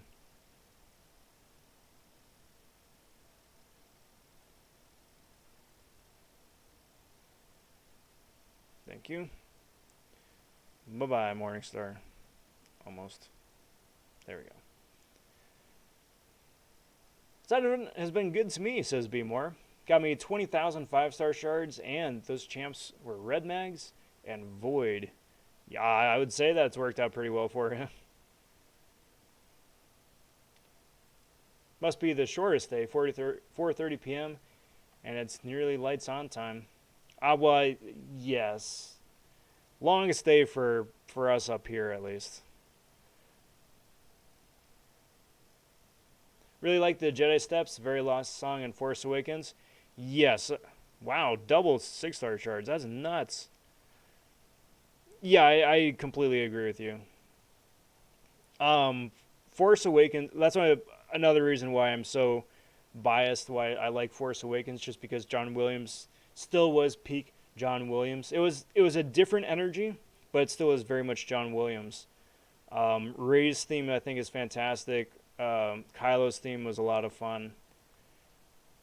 I mean, the Resistance was an interesting suite.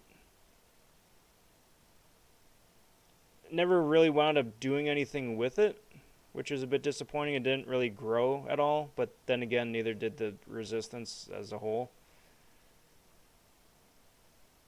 A Jedi Steps was fantastic, yes.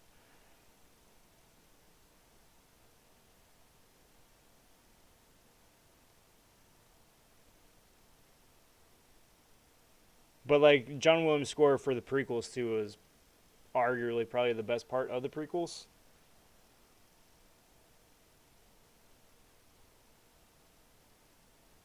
Also, what he wound up doing for Luke and Leia in Last Jedi was great too. Like that whole segment when Luke came back, then you had the Luke and Leia theme replay. You had a bit of Leia and Han play from Empire, and then the march. Fantastic.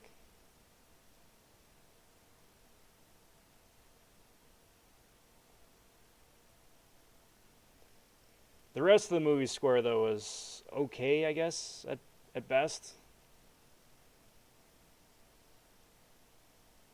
And then Rise of Skywalker was just a mess. Not John Williams' fault, but it was a mess.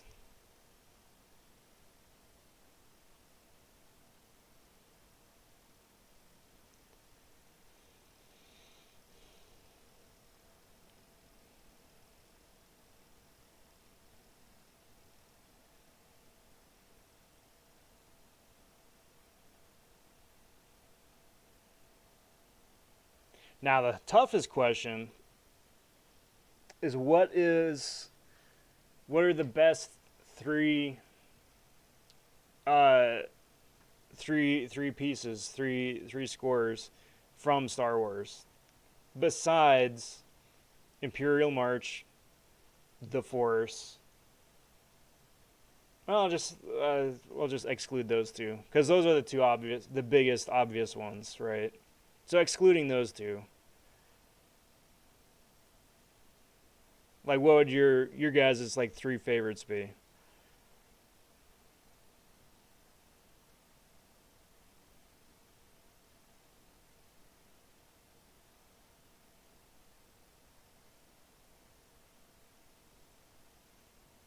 Because it's tough. That would be a tough pick.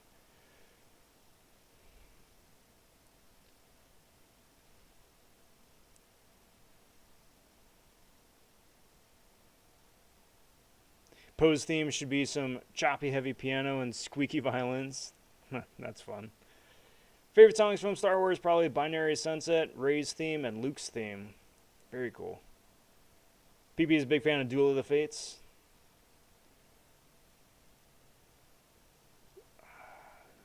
Yeah, I would have. That's so tough. Wow, that's just stupid, guys. That's just stupid. That's 1,000 6-star shards 3 times in a row. That's nuts. What up, Mr. Slayer? How you doing? Happy Sunday. Welcome to the serial stream. We're talking about what are your three favorite Star Wars tracks aside from The Force and Imperial March. So I got to think about it.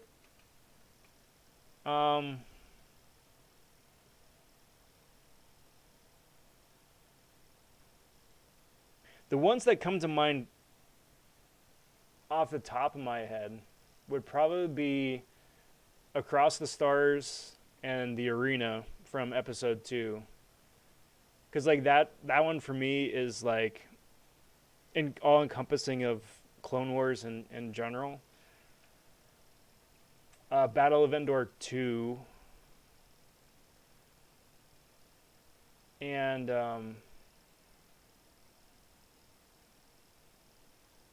I'd probably go Duel of the Fates.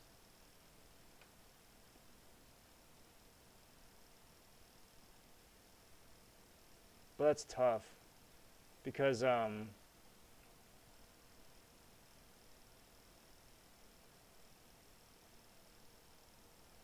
Yeah, because Asteroid Field is fantastic as well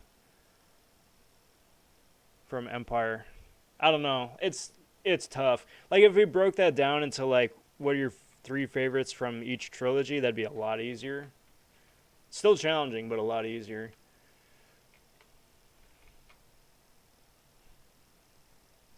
It's just Kabam's way of paying the CCP. Oh man, wouldn't that be wild? I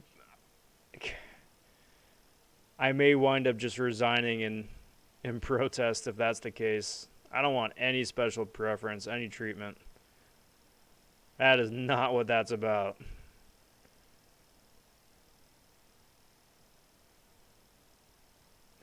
Ewok celebration? No one? The original one? Yub Nub?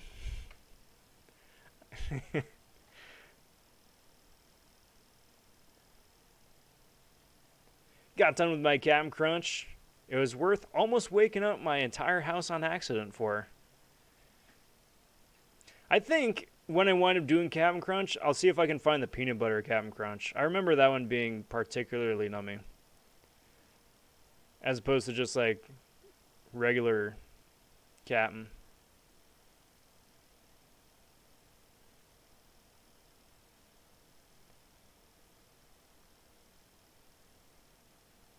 Rob, did you like the update Minecraft?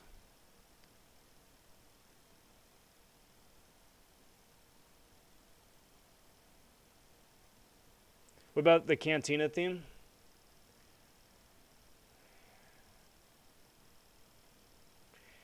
Yes.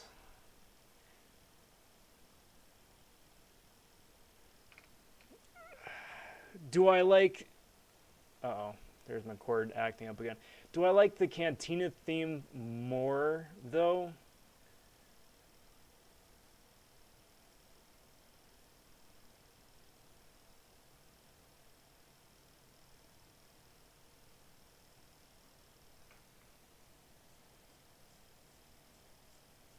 No. Now I'm talking about like the full cut of the Cantina theme, not what played in the movie, but like the full cut. But I'd still probably have to say no.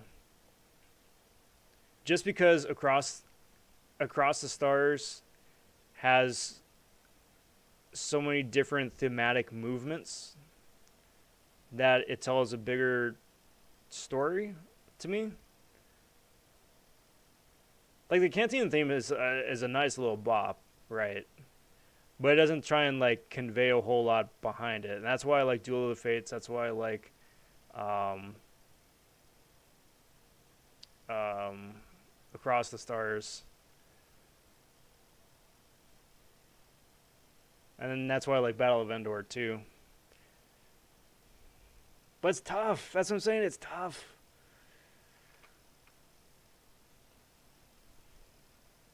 What about Hope theme from Rogue One? It's nice. I would say the Hope theme from Rogue One is the best piece to come out of Rogue One. Wouldn't be my top three though.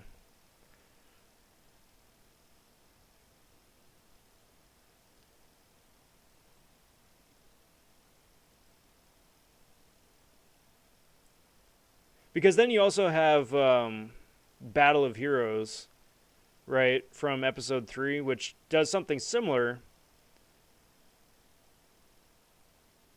Um, Being a big orchestral swell that tells a huge story and whatnot too. That I think that'd probably round out top 10. It's just hard to pinpoint and nail which ones are the best. Peanut butter cap is the best. Plus, it's the least dangerous to eat. Well, that's a big plus too. Saw it in Major today and thought it wouldn't taste good, but I'll have to see when you try it. Yeah. Try making some cereals for Try mixing some cereals for Sundays. Try peanut butter, Cap'n Crunch, and Cocoa Puffs. That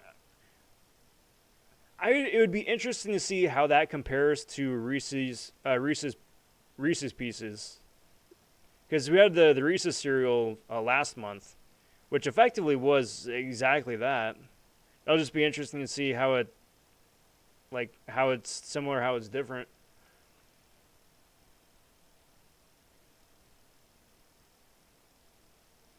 Which shaders do I like the most in Minecraft? So, I'm an old man and also a bit of a scrub. I have never played Minecraft. I've never played Minecraft. Not because I'm like vehemently against Minecraft. It just came out after, like, when I was in college and I didn't have time for a game like that. Oh, shut up. Jesus, guys. All right. All right, I'm gonna throw a little bit more. I'm gonna throw a little bit more weight behind that Kabam paying off the CCP conspiracy theory. Look at that lag. Yeah, I'm just gonna quit out now because that's gonna crash again. Meyer. So the J is silent. Meyer. Sure. Rigged game is rigged. Right? Get these shards here, that's nice. Get the shards here, that's nice too.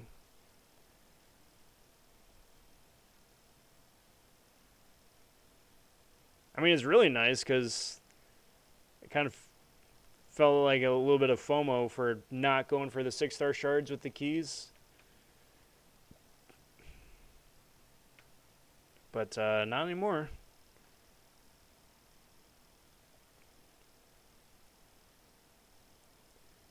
That's ridiculous.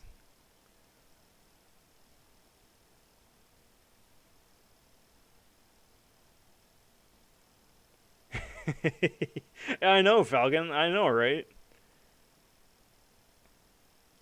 It's redonkulous. The odds. That's what I'm saying. And just throw a little bit more weight behind the conspiracy theory a bit. There's no rhyme or reason as to why that would happen otherwise. There's no reason for that. And not just 6-star shards, the big 6-star shard drop. Because the other one I think is like, what, 500?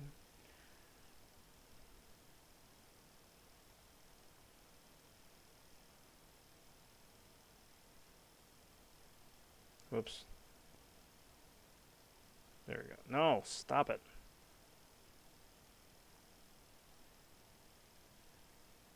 Get a little noodle damage then. Next week I get my 5-star Awakening Gem Crystal. I'm hoping for everything other than science. Well, don't say that too loud, because then you put that out there in the universe and then the Kabam gods hear that, and that's exactly what you're going to get. So just keep that on the down low till then. What's my favorite movie in the franchise? Empire. Hands down. Empire.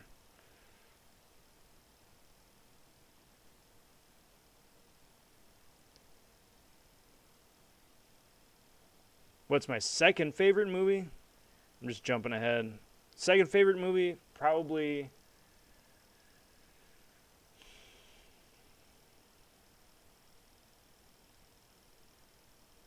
Probably Revenge of the Sith, I think.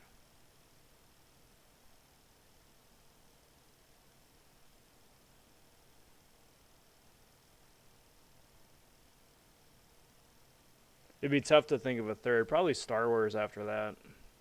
A New Hope.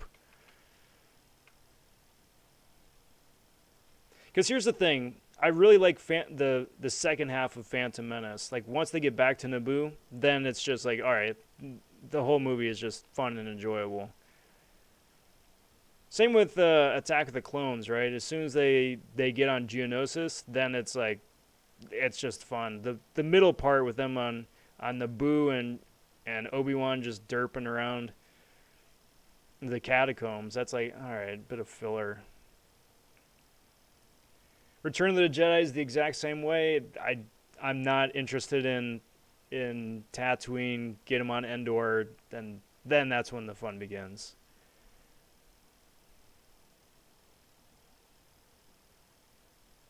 Hey, there we go. Different charge this time.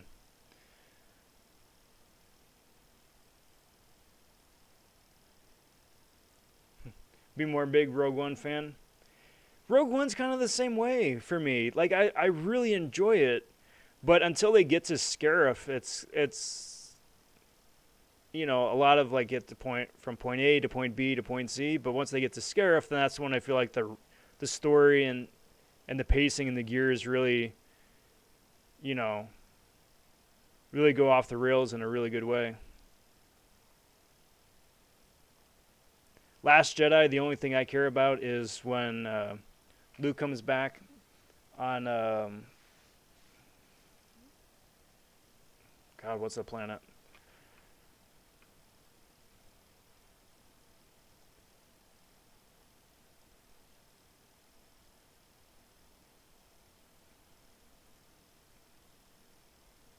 And least favorite probably would be Rise of Skywalker. Like the only thing out of Rise of Skywalker that I thought was fun and interesting was the Rey Kylo duel, where they're dueling each other through space, which sounds really stupid when I say it aloud. Like if you've seen the movie, you know what I'm talking about, but saying it aloud just like that sounds really stupid. Like that was interesting, the way that they shot it and the way it wound up working out. That was fun. Not a fan of the rest of the movie. All right, guys, this is our big climax, big finale. This is how we're wrapping up not only just our trilogy of sequel movies, but the entire Star Wars saga. And we're gonna go up against this armada of Star Destroyers riding space horses on the hull in space.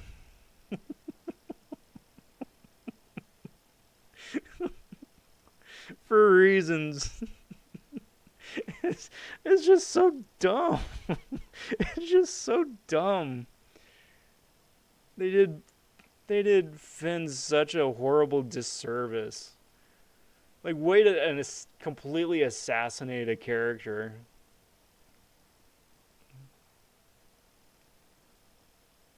Dude showed so much potential.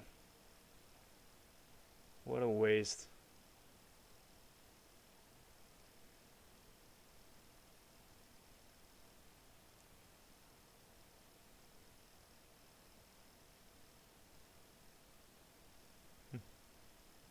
My 6-star luck is amazing now. Hey, nice. Congrats. We need Spaceballs 2 to come in and make fun of the new trilogy. Yeah, there we go. Spaceballs, the sequel.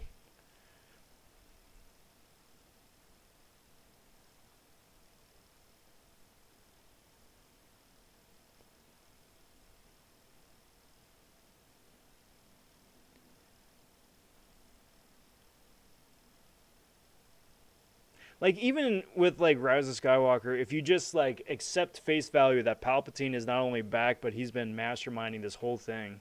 Even if you just accept that on face value, the way that he's introduced as this like effectively like as a Muppet that's being controlled by a big robot arm. Because that's how I see it. Like you see the behind the scenes shots of Elmo with like well, not Elmo with Yoda with like Frank Oz like controlling the puppet underneath the stage. That's basically just what Palpatine was right there. He's like this like oversized Muppet with his robot arm just like moving him around like a vending machine.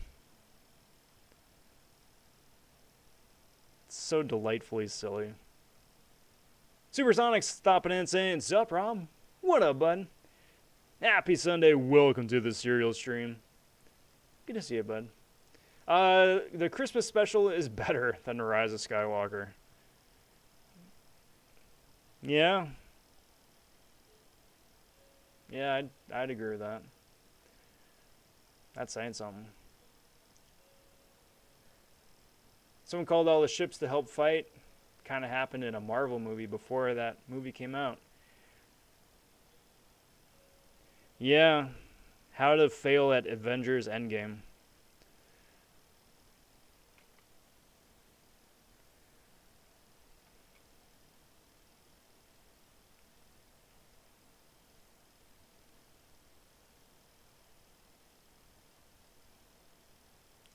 Well, that and it's just like visual diarrhea too. You got like every kind of ship, every which way, just showing up out of nowhere, and you have no idea who they are. They don't matter. They're just generic, faceless cannon fodder.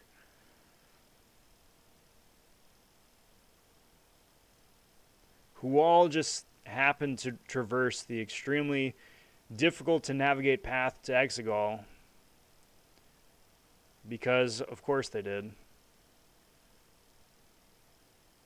Like, there were no casualties along the way.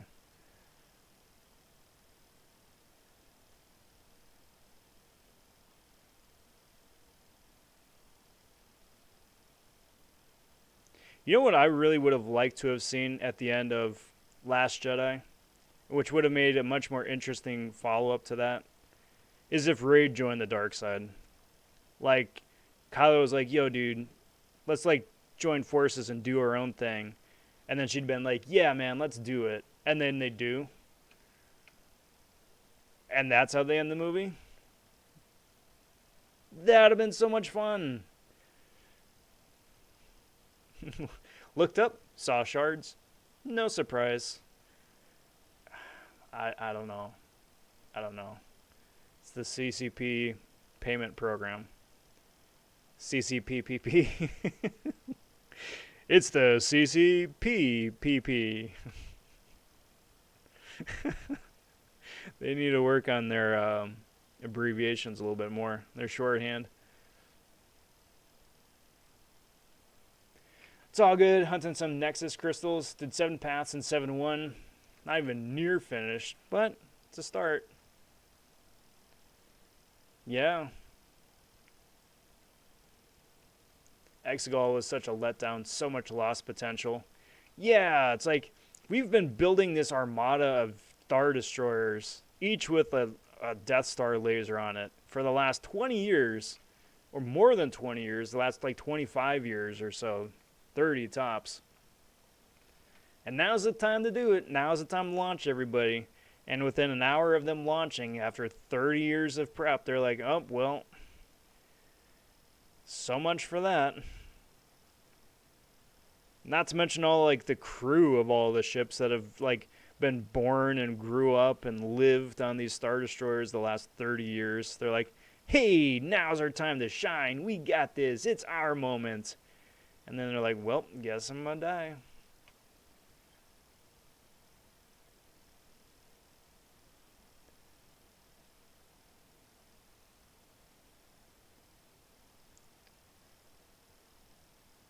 Or like, hey, now the stormtroopers are red.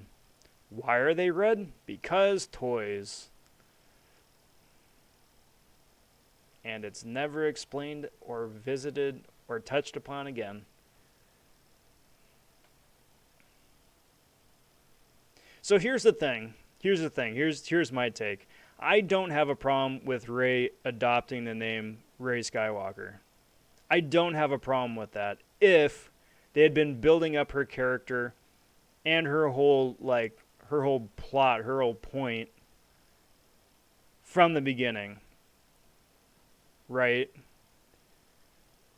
But like the way that they were building her up, and effectively the moral of her story basically is to embrace and just own who you are. Right? Because they were trying to do the same thing with Ben Solo. He didn't want to be a Solo. He didn't want to be tied with the family and all that, right? Like, embrace and be who you are. But she's a Palpatine, right? Because of course she is. But then she's like, yeah, no, I know that's the lesson I'm supposed to learn, but I'm not going to do that because reasons. And then she isn't. And that's it. I'm going to be a Skywalker now. Okay, cool, but like that wasn't your lesson. That wasn't the lesson of your character. I just wish she would have stayed a nobody. She would have been such a better character had she just had her own agency as opposed to having any sort of stupid familial ties to anybody. Nope, you're just super powerful because you just are super powerful. You're the next chosen one or something, or you're just some rando, you know, with a gift. But no, we can't have nice things. She isn't special because she's special. She's special because somebody else made her special. It's so dumb.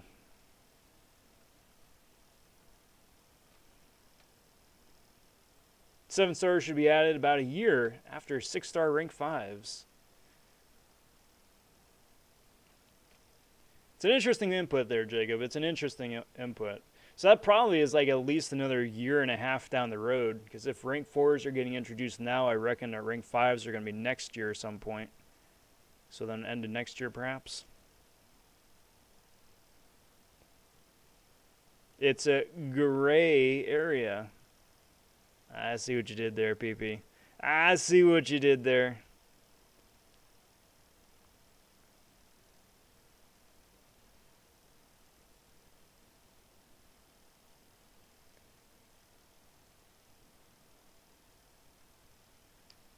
She could have been a solo. I mean, that would have been fun.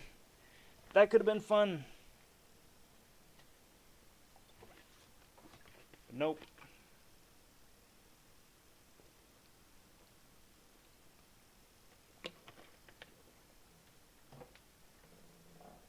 Like a slight twist on Jake and Jaina solo.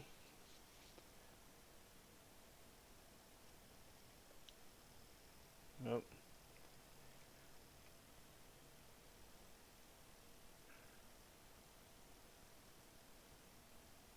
I mean, yeah, PP, but I think she was too young for that.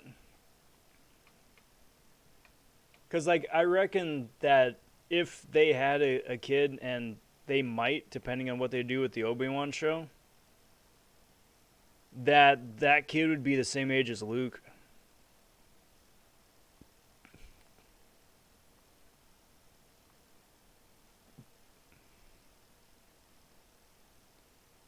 So it would have been like Obi-Wan's grandkid or somebody.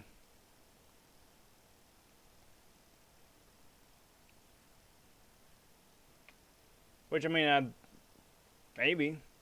Maybe.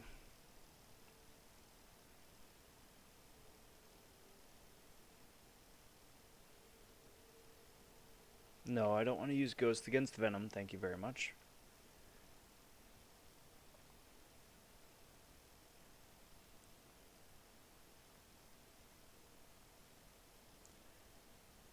Build up to the power gain and Razzle Dazzle.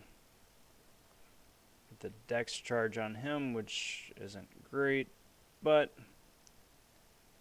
gonna get the armor breaks, which is the important part, if nothing else.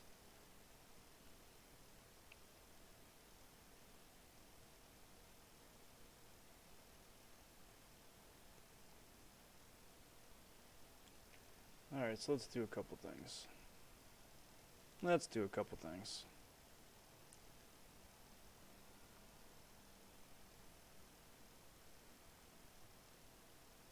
Get the power gain here.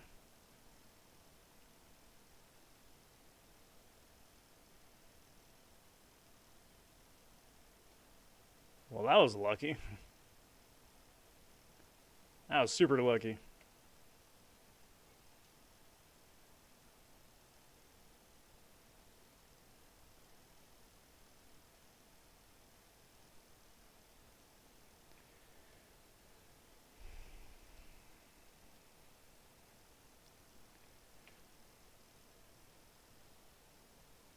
So here's the plan, guys. Here's the plan.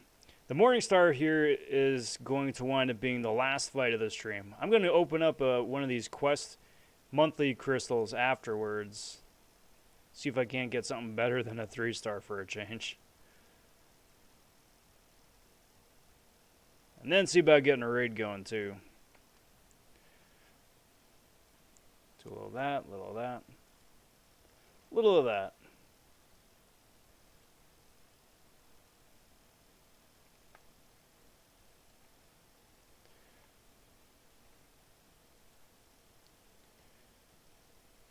Get those SIGs. Yeah, overall I'd say that the quests here have been pretty good tonight. They're like an absolute insane amount of 6-star shards. It's like 4,500 6-star shards out of a couple of quests. Yeah. That's nuts. Still saving up more of these featured 5-star crystals, hoping to get a 5-star Black Bolt. We'll see if that happens. Hopefully, though.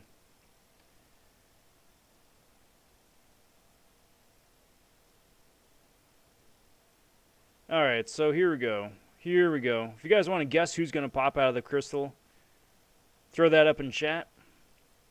Hopefully win some imaginary internet brownie points.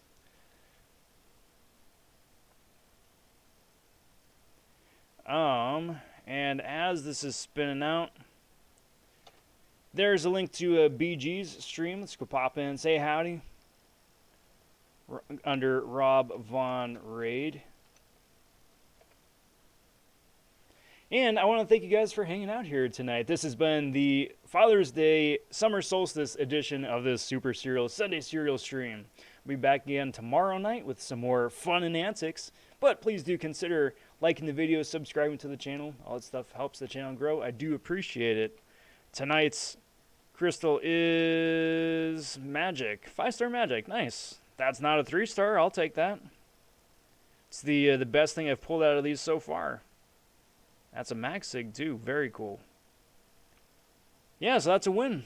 That's a win. Buddy Lee's guessing man, bear, pig. Man, wouldn't that be something? It's a man and a bear and half pig. Classic. Alright guys, that's going to do me for tonight. I'm going to see you over in BG's chat. Till next time all, I'm Rob vonShoe. Take care, talk soon, stay safe, and be well everybody.